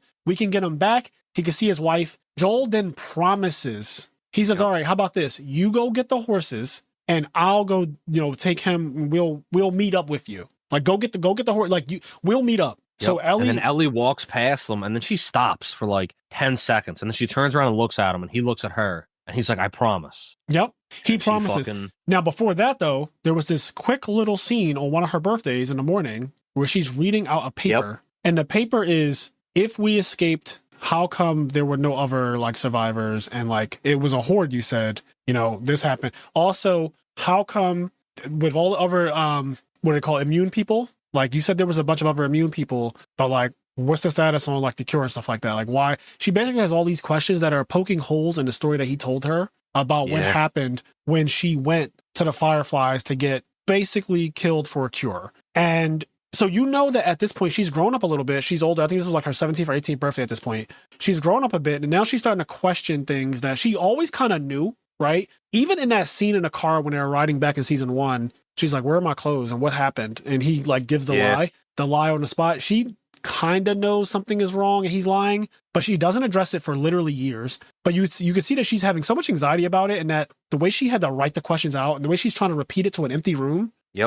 So when he says, go ahead. Because she's had all these she's been enjoying life, and she's had these amazing moments with this person who's essentially her father. Like on one of the birthdays, like, you know, it becomes clear that she like really likes dinosaurs and she likes space and all this other stuff. So on one of the birthdays, they go out and she's like guessing where they're going to go, and he finds like a museum. She's like, it's a fucking dinosaur. And she climbs up. She's on top of the dinosaur. She's having fun. She sees a museum. She goes to the museum, and they're looking around this museum, looking at all this cool shit, and she's loving it. She starts like playing with like this thing that like shows the planets, and it works. She's like, it fucking works. And he's like, Joel's like, I guess somebody must have like greased it. And then she's like, oh, like, because earlier Joel was telling her that like she needs to have patience. And then when she found this thing, she was like, why the fuck didn't you tell me sooner? Like, how long? And he was like, I was getting it ready. And then when she sees that the thing works, and she finds out that it works because Joel put in the work to make it work. And he's like, see, that's that thing, patience, I was telling you about. Like Joel was doing, and he prepared to shoot, and then they fucking go into like actual like Apollo 11, like there in a museum. They go inside it. He finds like a recording that she gets to listen to and close her eyes and like experience like going to space and like so she's had an amazing life, and she's grown to love this person as a father, and he loves her as a daughter. And so she's stressed out because she has these questions. She knows the story isn't adding up, and she's really nervous because she doesn't want to hear the truth because she loves him. The truth, you can't handle the truth. But she also hates what probably happened and all this other stuff. And then we get to this whole thing like you were talking about, you know, that morning she's probably recited these questions to herself 30 times. Yeah, you could tell she's been trying, and she's not doing good at it. Yeah, that scene was really good, and that was right before this promise scene where he's like, yo, I promise that I'm going to bring this guy back to Jackson so he can see his wife one last time. Well, obviously, we know Joel walks him over to a fucking lake. Beautiful view. I'm talking about a beautiful view, and a guy staring out at it. And eventually he realizes like, oh no, like you're going to do this. Like, and the guy pleads for his life, which is always hard for me to watch. Whenever somebody, for whatever reason, is about to die, and they start pleading like that, because I think that is exactly what anyone would do. Human, like self-preservation, you have nothing else, right? Like all you have is your words. So a human begging for their life always gets to me, especially when I know that they're doomed from, like, no matter what, this person is going to unfortunately die in this situation. And we see this a lot in The Last of Us. The little kid who Ellie wanted to save when she was with Jesse that one moment, from the Seraphs or whatever the fuck, the scars. Yeah. Like there's a bunch of that where the guy who was begging for his life before his stomach got split open and he got disemboweled. There's a lot of this begging for your life in The Last of Us, and I think that's on purpose, because even Abby in the very last scene, like, I let you live, which usually we saw throughout this entire show, that doesn't happen. Yep, that doesn't happen. We don't let you live. You don't get to live in this world. Like when you're faced with death in The Last of Us, usually it does mean death. So when Abby says, I let you live, and you wasted it, that has a very strong, like, connotation. Like, it just has a strong oomph to it. Anyway, the guy's begging for his life. And, like, it's sad, but you know Joel's going to do it. And then he says, when you love someone, you can always remember their face, which is Joel is really talking about his daughter that he lost. When he says that line about, like, when you love someone, because the guy's like, oh, I want to see her face one last time. And Joel says, when you love someone, you always remember their face. And then the guy closes his eyes and he's like, I see it. I see his face. And then it gets quiet. And then you see the birds flying in a distance, telling you that, like, Joel fired the rifle, killed them. Ellie comes up on it, of course, because he fired a gunshot. He knew she was going to find out regardless, right? Like, there was he doesn't have a fucking silencer. Like, the guy, like, he fired a rifle, bro, in a forest that is quiet as shit. So Ellie knew the second she heard the gunshot. She comes up, she sees what happened, and she is pissed like really pissed, and she's crying. Like Ellie is fully crying.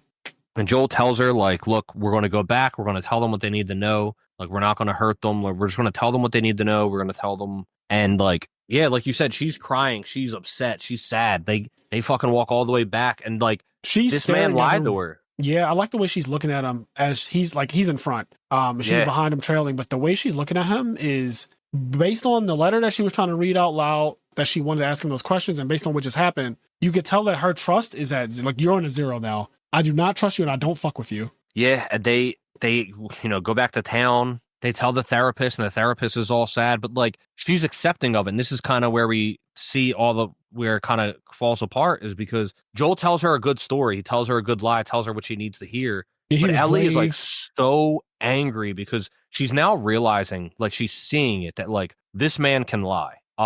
As great as a man as he is, he's my father, whatever, but like he can lie. He's capable of lying. He's lied to me, and he's now done it twice. He lied to me in my face the first time. He told me everything was okay, and then he lied to me here, and he promised me he wasn't going to do something, and he had that same fucking face that he had the last time. And then so she just like snaps, and she tells him, she's like, that is not what happened. Oh, yeah, bro, my heart dropped. She tells the therapist what happened. The therapist slaps Joel. Joel's like, what the fuck just happened? Yeah, she's like, get away from me. I love that. Such a real emotion, because we know later on, this is so cool about filming a show this way, where you see the future and then you go back and you see how things happen. So we know that him and the therapist are cool. Like in present day, they're cool enough where like they still have a rapport with each other. She hasn't closed him out or anything like that. She doesn't like him, but she doesn't fully like close out Joel in present day. And I like that, because in that moment, she's like, get away from me. Like, she's so angry. And obviously at that exact moment when your husband just got brought back in a body bag,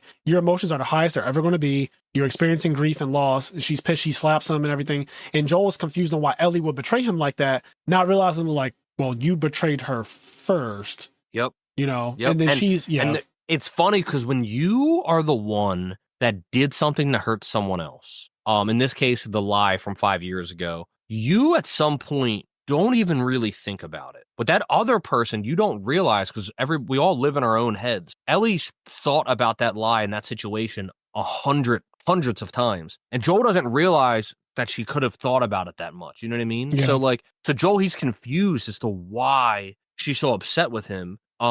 That all this stuff had built up, because it's not something that's really crossing his mind that she could even be constantly thinking about. Yeah, and this goes back to show how he's not as aware of her as, you know, he probably should, because again, he didn't realize that she was homosexual. So that's like one thing. Like, he just had no idea. Like, you have no idea your tomboy ass girl, like your tomboy ass daughter or whatever, is like not into guys. Like, you just had no idea. So that's like one thing. And then now you had no idea that she really felt this way. She then starts to move her bed into the garage. She's pissed. Like, after he said the whole experimenting with girls thing, and she's like, it's not an experiment. That night, she tries to like fully just move out of the house and get her own space. And he's like, yo, you're not doing this right now. It's fucking raining cats and dogs outside. Like, let me fix it up. There's no running water. There's no heat. Like, you can't, like, I get it. You want to be away from me right now and all this, but like, this is not the way. I'll fix it up. And like a good dad, he fixes up the garage. He lets her move in. He's like, look, I get it. You need your space. You're getting older. He like, Joel is so reasonable in certain ways that I really like. Yeah. He sleeps on it and he wakes up. He's like, you know what? I thought about it. You do need your space.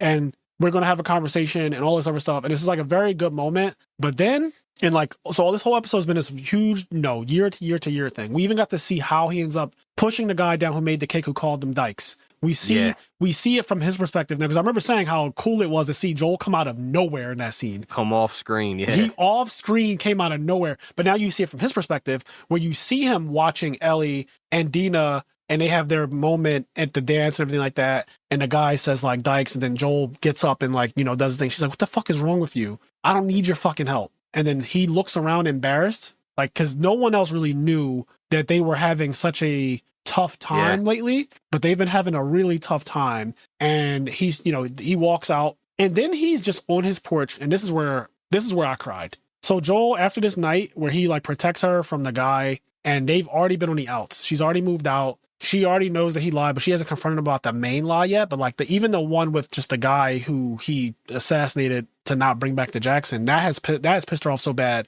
because it made her realize what kind of person he truly is. So he's on the porch waiting, because it's really late and she hasn't come home yet. He's waiting, and then she comes up, she sees him, she walks right past him, goes to the garage. Yeah, and we saw this in episode 1 or 2 because we see this scene. Mhm. We see he's on the porch and he's playing her guitar that he made for her. Yep. And just side note, that first birthday when he like sings to her and he's like singing this, it's like, and then you hear Ellie sing that song in like episode 4. Yep. Ellie is playing the guitar and she sings that song.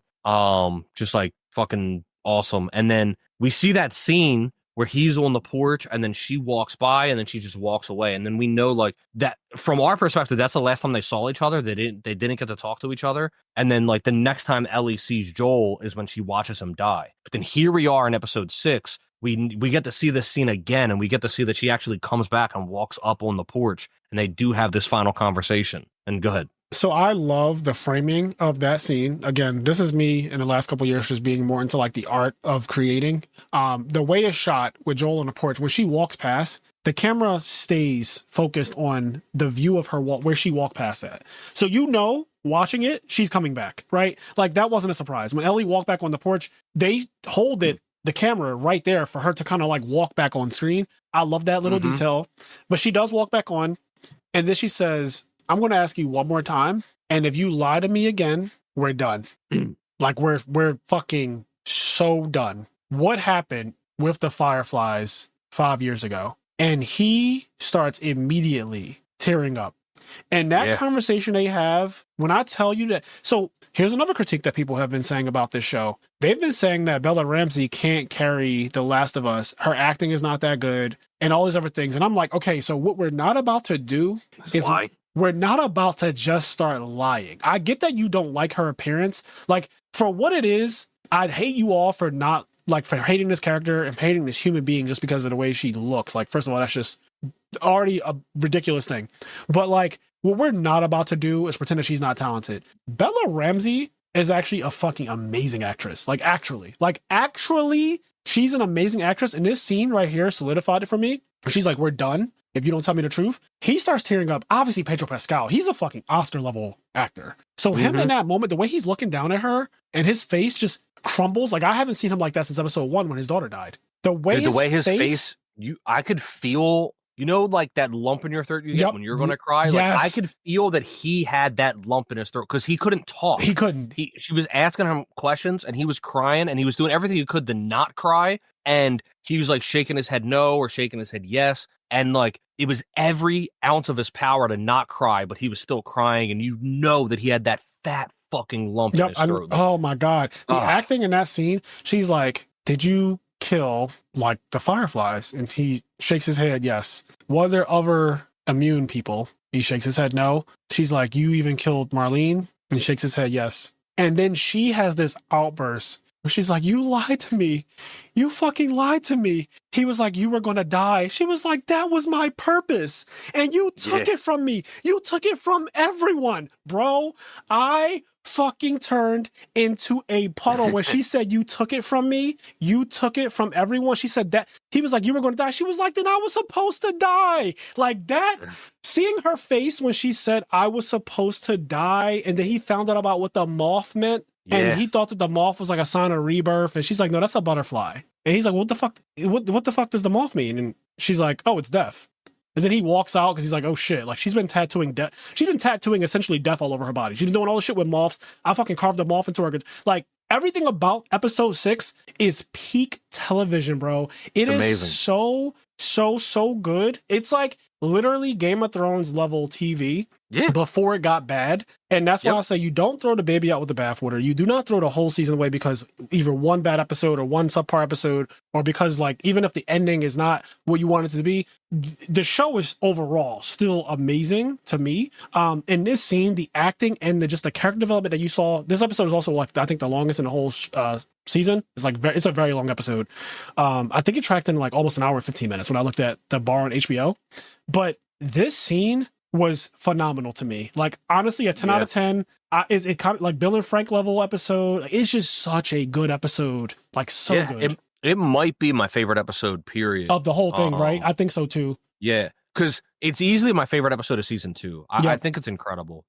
And what I'm going to say here is like, I'm not saying whether or not critically. I mean, I do think critically it is top 3 episodes of the entire show. Easily, no contest. I don't think that's up for debate. But what I'm saying is like, I'm not necessarily saying critically it is the best episode, right? I'm not making that statement. Right. But for me personally, just like the themes and the nuances that it hit on and the writing that it did, I hope you do better than me. Like, I do think it is like, for me, the best episode so far, period. Yep. Like I think I'm with you. Because I mean, really, yeah. I cried on Bill and Frank's episode, but I cried in a very different way. It was a very different way for the morning of their relationship is what I thought it was going to be. The episode makes me want to go talk to my dad. You know? Honestly, yes. Not that like me and my dad are on the out. We're not. But like the point that I'm making is it's one of those things that makes you go like, I want to go kind of talk to my dad. It really does have that effect. Like, damn, you really feel between the opening scene with young Joel and his father, and then him repeating that thing to Ellie of, I hope you do a little bit better than me, and knowing that she's about to be a dad, quote unquote, everything just hits home at the same time. The writing is fucking phenomenal. They did such a good job with this. If this is the last time these two characters interact on screen, I don't think it will be. But if this was a great send-off to the Joel Ellie storyline. Like, this was a great wrap-up of those two. Now, yeah, because I love when she's like, I don't know if I can ever forgive you, but I really want to try. Right. And it's awesome because you get that kind of closure in a way, and that like, because the way episode 2 kind of leaves it is almost like Ellie is in that spot, because it's a common thing in real life and in media where someone dies and the other person is like, you know, the last thing I said to them was I hate you, or whatever, right? Like the last time their last interaction was a bad interaction, right? And for Ellie and Joel, as far as we knew, that was also the case, that like the last time they interacted, and for the last 9 months they were like on the outs with each other and didn't have a good relationship. And then she watches him get beat to death. Yeah, flat out. But we get to see that in a way she did have that closure. Obviously, they didn't, like, it wasn't perfect, but she did have that closure where they did get to talk and they did get to reconcile a little bit. Like, I'm sure that night when they both went to sleep, there was a little bit of a weight off both of their shoulders. Right. That they felt a little bit better. They still had like a pain of other things, but yeah, they felt a little bit better about stuff. And so it's just nice to see all of that, and just like, yeah, it's just fucking it's so good. It was really well done. And it also makes you sad because you know that they're not going to get the chance to live out their lives long enough to really forgive him, you know, like to really have that. And so this all goes back to, and it says it right here, the wallpaper you've chosen says The Last of Us. It has Joel and Ellie on it. It has a moth in the background. And then it says every path has a price. And this episode 6 is called The Price. Mm-hmm. And Joel says in that conversation with Ellie, I would pay it again. Yeah. He says if it came, he says, and I love that because it's like, I know I'm wrong. Joel knows. Yep. Joel is not crazy enough to think that he is right in what he did. He knows he did something very selfish. He knows he robbed the world of potentially like saving, like he potentially could have saved the world, essentially. And he robbed the world of that. And she says that too. Like, you stole it from everyone. My purpose, which is like a big deal because people live their whole lives without knowing what their purpose is. And her purpose apparently was to die for a cure so that everyone could live better. And then instead she's living in this dystopian world where people are dying constantly, and it really fucking sucks. She's losing people left and right. She's lost so many people in her life. And so if her purpose was to like save everybody, she was ready for that sacrifice, even though she was a young girl at the time. But he is not at all willing to change his mind on this. He's like, I would pay the price again. The price being, and it's so crazy because the price is such a triple entendre or double entendre. The price is Abby kills him. Yeah. The price is him and Ellie are on the outs with each other, and there's a chance that she will never forgive him for this. She says I'm willing to try, but it doesn't mean that it's guaranteed. Mm-hmm. So it's like him saying I'll pay the price again is not only very in line with his character, but the price has so many meanings to it after you saw how the season played out, and he died for what he did. Like, him killing those people to save her ended up with him getting his comeuppance in season 2, which is really unfortunate. And he'd do it again, even if he knows that he's going to die, because that's just what any parent would do. Yep. Like, any parent, like I know, like they would die for their kids. My dad was about to crash out for me over me telling him that kids mess with me. Like, they didn't even like physically harm me. They just fuck with me, and he was about to crash the fuck out. Okay. It was about to get bad. Yeah. So like, that tells you, if you ask my dad, like, would you have done the same? Yes. Like, yes, I would have. So that it's a thing. It's a very, and Kenny and I don't have children. We bring this up all the time. We don't have kids, but like, it's so interesting to see how parents behave. Parents are like very, very territorial, very serious about their children. And to an extent, like, even without us having children, we kind of get it, but we will never ever, until we have our children of our own, if that day ever should come, we'll never fully understand what it's like to have your own offspring that came from your loins and like your child. Like that is a different type of love. It's a different type of love. Yeah. Okay. I want to move on to episode 7 because I want to discuss some of my gripes. So like episode 7 was short and there was a lot of things happening. The things that I don't like, I'm just getting right down to it without being so long-winded. Like, you know, I've been very long-winded in this episode, but very passionate about this show. The boat stuff was a bit ridiculous to me. So Ellie sees not the fireflies. He sees the wolves, ex-fireflies. He sees the wolves and they're like loading a bunch of military stuff on boats and they're going to go attack this island that has like the scars on it apparently. And she sees it. They leave a boat behind. She takes this boat and pilots the boat across the fucking ocean when it's raining cats and dogs. The waves are crazy. She's in a dinghy, by the way. She's in a fucking She's in dinghy. In some bullshit. Bro, she's in a fucking dinghy by herself. And I was thinking to myself, when does she get the skill to even like do what she's doing? But okay, sure. Suspension of disbelief. Allie's a master boat rider. She's riding this boat and then she comes across a fucking gigantic ass wave. She tries to cut and turn to the side. The wave capsizes her. So like she ends up in the fucking water. And like, I was like, oh, how is she going to survive? Like, how does she survive that? The wave hits her, bro. And I'm thinking to myself, and like, I can't even think when the camera went black, because it does one of those things where like the wave comes up and it goes black. And I was thinking to myself, I'm really wondering how she's going to get out of that, because any other person, when that happens, you're dead. The water is so violent. You, without even having been in that situation ever in my life, I've never been in a body of water that was that violent, nor would I ever want to be.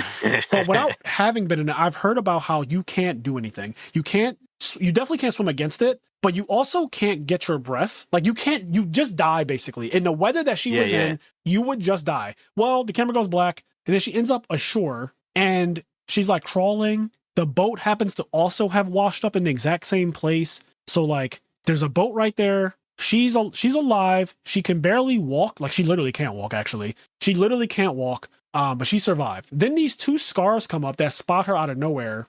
And like, well, a little boy spots her, he whistles, and then these two scars come up. She's like, no. And they like take her away into the forest. They string her up because the little boy gives the word that she needs to die. Like for whatever reason, they ask the little boy, like yes or no. Little boy gives the thumbs up like she needs to die. They string her up immediately. So she's now being hung, literally being hung. We already saw how this goes. They split your stomach open and you also get hung. So you die twice. Ellie is in a situation where she's hanging and they're about to cut her stomach open. And then you hear a loud blaring horn in the distance. And they drop her, like, let her go. So she survives. All of this is happening on her quest for revenge against Abby. This quest that she's been cautioned to stop doing by now everybody. Like, everybody has tried to caution her. There's like a saying or whatever. When you go on the path of revenge, like dig 2 graves or whatever. Yep. This whole season is about that, basically. Like, the cost of revenge is going to be either your life or the lives of other people who are accompanying you. I always thought that it would be like Dina. I was like, oh, Dina's dead for sure this season. I like in the back of my mind, watching the show without knowing the game, without knowing spoilers, I just assumed, I was like, oh, she's pregnant. Great. She's for sure dead. Like it's going to be, I was like, HBO loves this type of story, which is why they probably picked it up. I was like, oh, it's tragic. It's just like Game of Thrones. It's super tragic. I was like, oh, Dina's dead. Dina and her baby are going to pay the price for what Ellie, because Ellie's revenge is so crazy that she will stop at nothing. And they alluded to this earlier when Dina first told her, I know the people, I know where they're at, I know they're in Seattle, I know what their names. She said, but if I told you that when you were in the hospital, you would have literally fucking tried to get out of your bed when you were stitched up. You would have tried to go to Seattle immediately. Yeah, speaking of like you thought Dina was going to be the one to die. I mean, I know this is jumping ahead a little bit, but I don't want to forget. I just want to talk a little bit about Jesse. Yeah. Because it was so cool, Jesse and Ellie, seeing their relationship, seeing how like they don't get along, but they both understand each other. And Ellie saying like, you're not a good guy. And, them having this argument and him telling the story about how like he puts the community first. Yep. And she doesn't. And they have this whole back and forth and something ends up happening that Frazier's going to get to that happens like after the island thing. Bad things happen. Jesse and Tommy end up being the ones to like kind of bring Ellie home. They get back and like they're sitting in there and they're talking and they're having this heart to heart. And he's like, I didn't want to like come help you. Like I didn't want to come help you. He was like, Tommy, like, what if Tommy forced me? Because she like thanked him. She was like, well, did Tommy force you? And he's like, no, I came. And she was like, why did you come? And he's like, because, I thought about it and like, I don't agree with like the way you are and the stuff that you do and the risk that you take. He was like, but I know that if something happened to me, you would fucking raise hell to come get me. Like, you would do anything to come, like, just like you're doing absolutely anything for Joel. You would do the same thing for me. I know you would. She is doing anything. When you say she is doing the episode 7, when I tell you that Ellie was doing, when you say anything, Kenny, that was the best word. She is doing, bro. She's an emergency C-section is crazy. Like, okay. Wow. So let me go back to she gets on a boat. Okay, do you want to wrap up your point? Yeah, I just want to wrap up the Jesse point because they just had such a great moment. I love Jesse's character. Yeah. And then when the thing happens and they hear a noise and they run and they open the door, I got fucking jump scared. The shot? They opened the door and it's instant. And he's just dead. Yeah, I was like, to the face too. Dude, I couldn't fucking believe how fast it happened. He flatlined. Like, dude, I was so sad. He was so. He died instantly too. Fast. Like he got shot with like a Desert Eagle or some shit. Whatever gun Abby had in the end, that gun is strong as shit. It sounded crazy, but like you said, that shows you how abrupt and vicious death actually is. Death isn't always like this epic thing in a drama show where like the person is begging for their life and they get like slowly killed or whatever. Like Joel got a slow death and he got tortured basically, and then he got the slow knife in the back and all that. Sometimes you just get shot in the head instantly and you die, and that's your entire life right there. One day you're about to be a dad and you're looking forward to the future, and then the next literally 30 seconds you don't exist anymore. So Jesse paid the price for Ellie's revenge. But going back, so like Ellie gets strung up and saved by the bell, and you would think, okay, you just survived randomly a near-death experience twice. You had a boat capsize on you where you should have just drowned, honestly. Like, your death could have been just as meaningless as Jesse's was and abrupt. Yeah. Where, like, you kind of just died in a stupid way. Kind of how I think about Tywin in Game of Thrones. Tywin just kind of, like, died on a toilet, and he's one of the most powerful people in the entire world of Westeros. Like, well, at the time, he was the most powerful person in Westeros. And, like, Tywin died taking a shit because he was fucking his son's whore, which is so inconsequential to everything. Like, what Tywin meant to the Lannister family, what he represented, they even said, like, when he died, the Lannisters, they look weak now. Yeah. Like, they looked weak because he's, like, the line isn't there anymore. It's just Jaime and fucking Cersei and Tyrion. Like, they're not intimidating. They're not they didn't wipe out an entire family at that time. So it's really cool, but to The Last of Us, like, your death can just be so quick and abrupt and doesn't mean anything. She could have just drowned, and then she could have just been hung and gutted by people who don't even know who she is. They have no idea about her revenge plot against the wolf, because, like, technically she's on their side in a way. In that episode, she escaped death at least 3 times. Yeah. Drowning, the hanging / gutting. Yep. And then if she went through the door first instead of Jesse. Like, right. She would have got shot immediately. In very quick succession, she died 3 times in that episode. And you could even argue when she finds the 2 friends of Abby in that room, and she's like, yo, point to the map. She does the same thing Joel does in season 1. Point to the map, and then I'm going to have her point to the map, and it better match up. And so that happens, and then, like, the guy reaches for a gun. Right there, he meant to kill her. Yeah. Like, he reaches for a gun. That's a near-death experience. Like, that is a near-death experience. Yep. Granted, you have the one-up on him, but he was going to kill you. If he got to do what he was going to do, he was going to kill her. So, like, you could argue it's even more than that, which is crazy.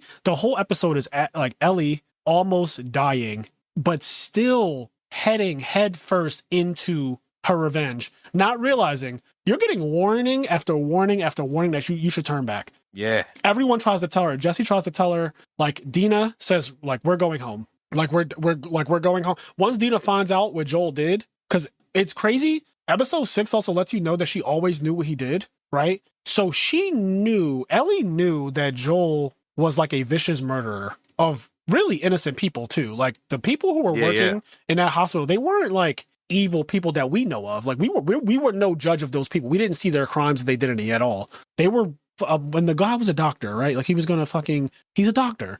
So my point is, when Dina gives the information of these people are from Seattle, we're going to get revenge for Joel because Dina has a relationship to Joel, Ellie could say, hey, I just want you to know there's a reason why they killed Joel. Yeah. You know what's cool too, though, is because in episode 3 or 4, Dina and Ellie have this conversation, and Dina doesn't fully know everything about Ellie. And Dina's like, I'm going to tell you about the first time I killed someone. And she tells Ellie a story about how, she came home and then, like, there was this guy, like, brutalizing her sister and her mom. Yep. And was like, I don't know if they implied sexual assault, but I feel like they did. I feel like there And was then- definitely some of that. And then, you know, trying to kill them, and then like she killed him or whatever. But Dina says something important. She says like, it wouldn't matter if my mom did something to them first. Like, I don't care who hurt who first. Like, Right. they came from my mom, they came from my family, and then I came for them. And like, I killed them. Like, it doesn't matter what we did to them because they came and hurt us. And she was like,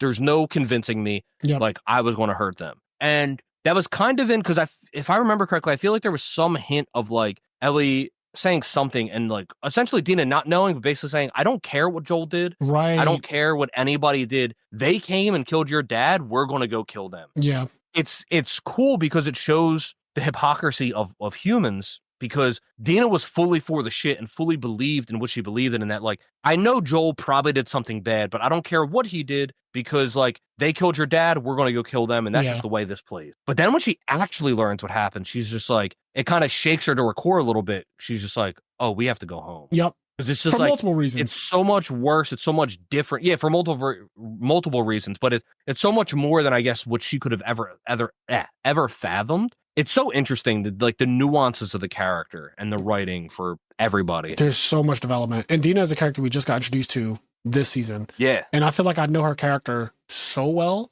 Like in 7 episodes, I know Dina's character so well. I even like the little things that give you character development. Dina's the type of girl that has never turned down a drink in her life. And she just rejected it when she's going through probably the most traumatic thing that's ever happened to her. I'm not dumb, Ellie. I know she's pregnant. Like, that conversation just gives you more details of who Dina is. And it's like, bro, I love it. Like, I love the subtlety of character development. It's so well done in this show. If you don't, I just have to say, like, obviously everyone's entitled to their opinion, and I usually try to respect people's opinions and whatnot. But I genuinely think that if you think that this season is bad, you are an idiot. Yeah, I mean, I agree. Because my thing is this: people have different opinions. People like different things. If somebody just genuinely thought it was bad and they had like real reasons, I could respect that. Same, exactly. I could respect. The fact is that like nobody has real reasons. The only reasons that they have are just Ellie's ugly, apparently, and there's too much gay agenda, and this isn't a one-to-one creation of the video game. Which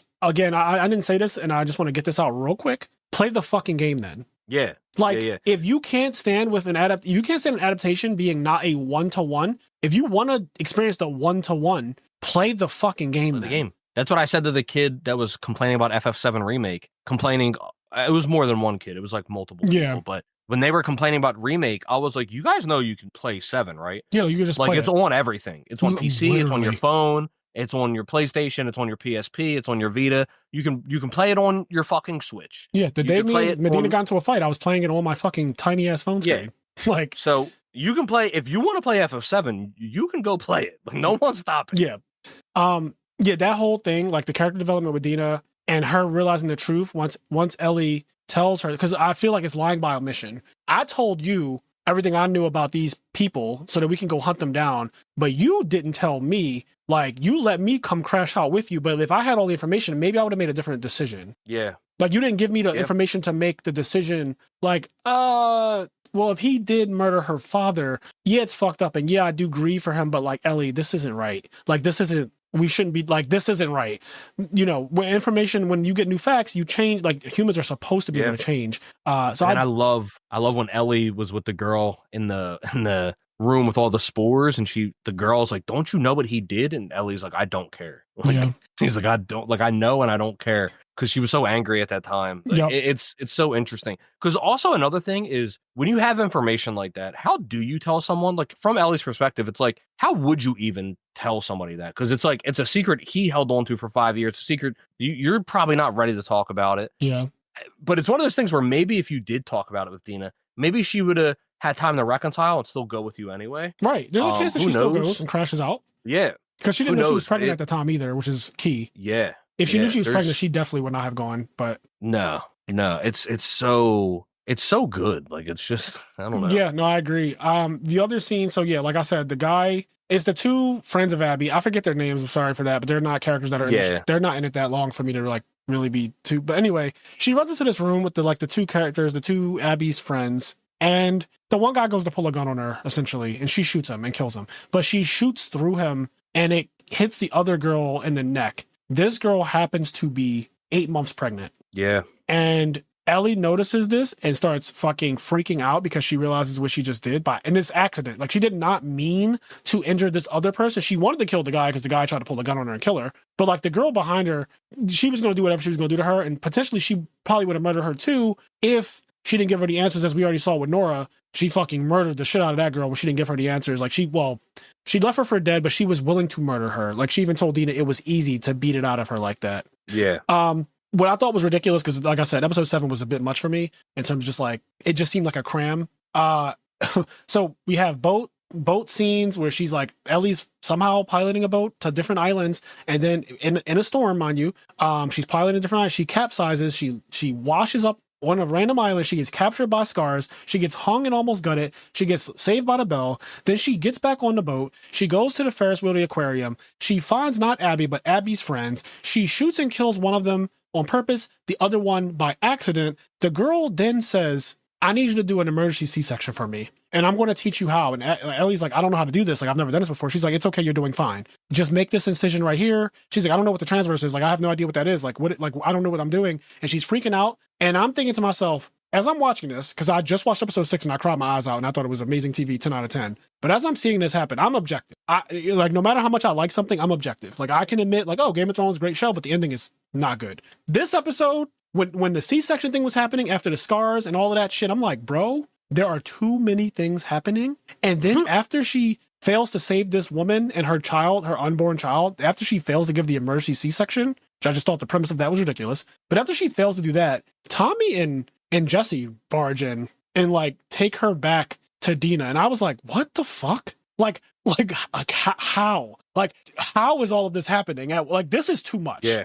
Also, Tommy was a sniper fighting against like a bunch of fucking wolves or something at one point on another building. And Jesse was like, I'm going to go save him. And like, it was just a lot. It was a lot happening. And then that's not even the end of the episode. She confides in Dina, tells Dina the truth. Dina's like, we gotta go. Then they like, her and Jesse have a conversation, and then she ends up running out the room with Jesse with his rifle in his hand, and Jesse gets fucking shot in the head. Like you said, jump scare. Did not see that coming at all. Fucking jump scare. This man, and like they show him on the ground dead. I know some people thought like, oh, maybe he's not dead, because I saw people saying like, oh, no. He's dead. That's fucking crazy. That is crazy. That is one of the craziest things I've ever heard. Kenny's like, that's stop. Like stop. All of this, everything that I just named, and there's other stuff that happens in this episode. This is also the same episode where like they find the group of Scars that are like grabbing that, or was it the wolves? They're grabbing this wolves, and they killed a little Scar kid. Yeah, they found the Scar kid. That's what it was. They found this. Like, there's a group of like 6 wolves that found the Scar kid. And they like strip him of his clothes and they're about to kill him and murder him brutally. And like Ellie is trying to go out there and fight against all 6 plus however many hundred there probably are of them that she doesn't even know. She's like, no, I'm going to save him. And like, oh, you let this boy die.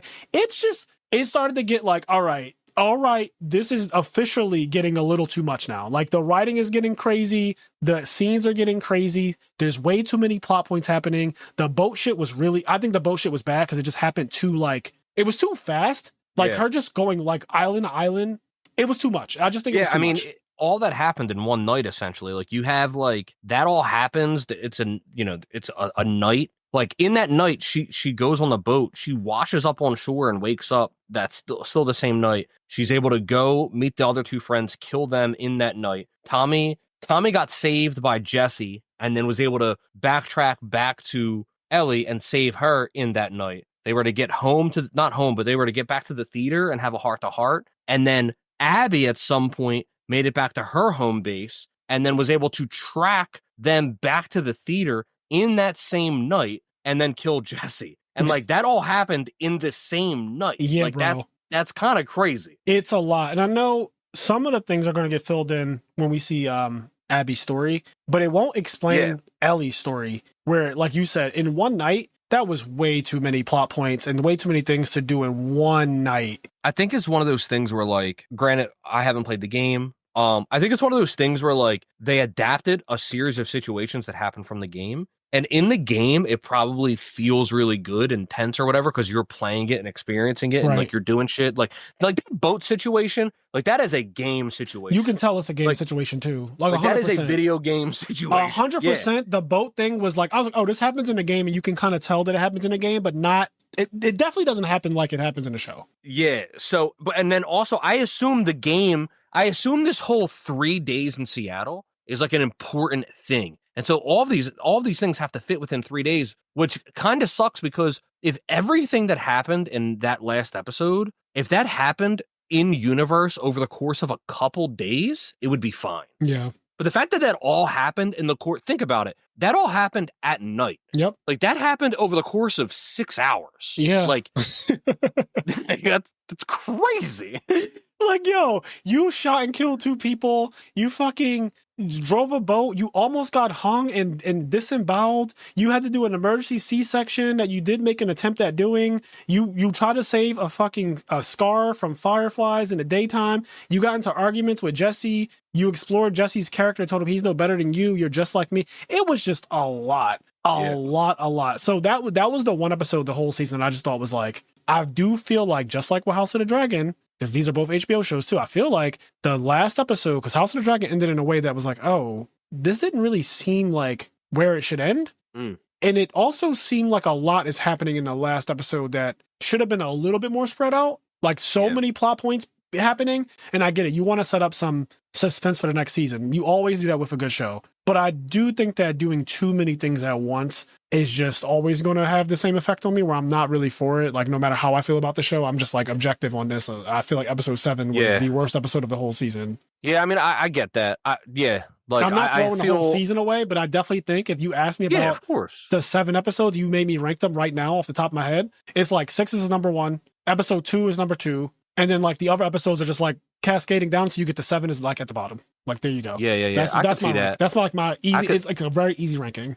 I can see that because for me, it's like once again, like my big thing with episode 7 is that the individual events in a vacuum, I'm fine with pretty much all of them. Right. I'm just not fine with how fast they happened and how close together they happened. Like I just wish it was spread out a little bit more. Yeah, it kind of reminds me of Game of Thrones with the fast travel. The episode just needed to be longer too. Like 50 minutes, like maybe it just needed a bit more breath. Like if there was one more episode, or if that episode was like, instead of 50 minutes, if that episode was 80 minutes. Yeah, they do that for Game of Thrones. Like the season finale of the last couple seasons were literally an hour and a half and stuff like that. So they know how to do that. But yeah, rushing that, I felt this. So I'm not going to sit up here and act like The Last of Us is a perfect TV show. No show is perfect anyway. But like, I just want to make sure that I'm not completely biased or anything like that when I'm talking about it. Like, yeah, the show is amazing. I think season 2 is a really good season. The last episode sucked, but I'm ready for the next season, which is apparently going to focus on Abby's storyline, which I'm here for. And I found out that you play as Abby in the game anyway. Like that is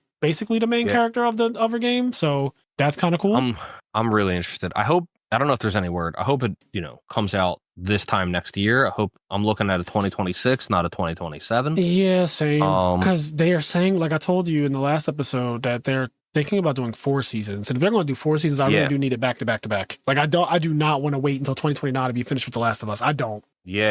Every 2 years, even every 2 years is kind of too much. I'm sorry. If I have to wait till 2029, I'm definitely going to end up playing the game. But if I don't have to wait that long, then like for example, I saw season 1 and I was good. I guess the point that I'm making is that if I don't have to wait too long, I can wait and just watch the show and then play the game after I watch the show. To have the same experience. But if I got to wait too long, I'm going to end up playing the game. Yeah. If I have to wait till 2029, like if they do it every 2 years, and unfortunately, it's very likely that that's what's going to happen. Like, it's like if we're being realistic, high chance that we're waiting until like legit 2029. Like every 2 years we'll get a season. That is going to fucking suck. There's no other way to like say it. Either season 3 is going to be longer than all the other seasons. Like it'll be, because I told you, I want you to watch that show, The Pit.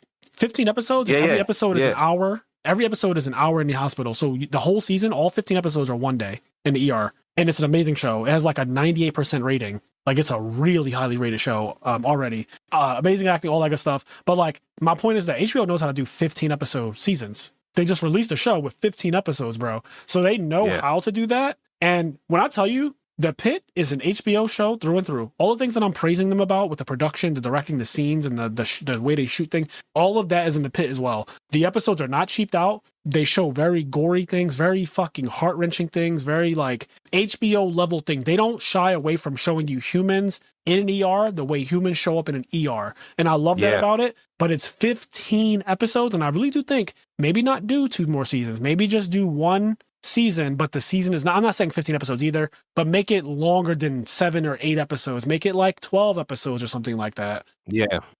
I mean, you could do, I don't know how long the game is. I don't know what all happens, but if you did another 7 episodes of Abby, and then, let's say the next season's 12 episodes. You do 7 episodes of Abby, 5 episodes of the 7 episodes of Ellie, and in the last couple episodes you wrap up I don't know exactly how this all lines. Anyway, if there's a whole extra season on top of the next season, I'm still fine with it as long as it's like year. If it's 2 year, I don't know. Yep, I agree. 2029 is a very long time. Because I'm also playing the first game, and I know the games aren't like super super long or anything like that. Like they're not known to be like Xenoblade or anything. So I can't imagine that once I beat the first game, that I'm going to wait 4 years to play the next one like that. Like you said, that just seems a bit much, especially because I like the game. So I'm with you on that.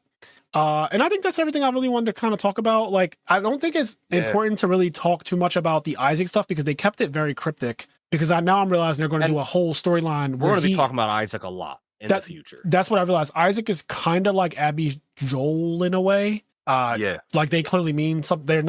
It's not a real father-daughter relationship, but she means a lot to him. And you could tell by the way he was reacting in the last episode. So we'll explore more of that. We don't really know much about him except that he defected from Fedra, but we don't really know like why necessarily. That scene was awesome though, to give credit to that scene where he's in the back and all the Fedra guys are talking shit and just being idiots. About how they like to take their rights away or something like that. They were like making fun of the fact that they took people's rights away. Yeah. And then there's like one kid that was like not really with it. And then so when Isaac gets out, he's like makes the kid come with him, and then this stuff's happening. He turns around, throws a grenade, locks them in, and fucking grenades the fucking Fedra guys on a all truck. of the horrible ones. It was crazy. You can tell they're horrible people. They're like those people who get authority powers, basically, like they're authoritative figures, and they take it to the head, and they're abusing it. They're abusing their power, and they like it, and he despises them. But he also is clearly sadistic and fucked up because what he did to that one scar where he's like, hold out your hand. And he tells elaborate story about how he liked this cookware that he could never afford.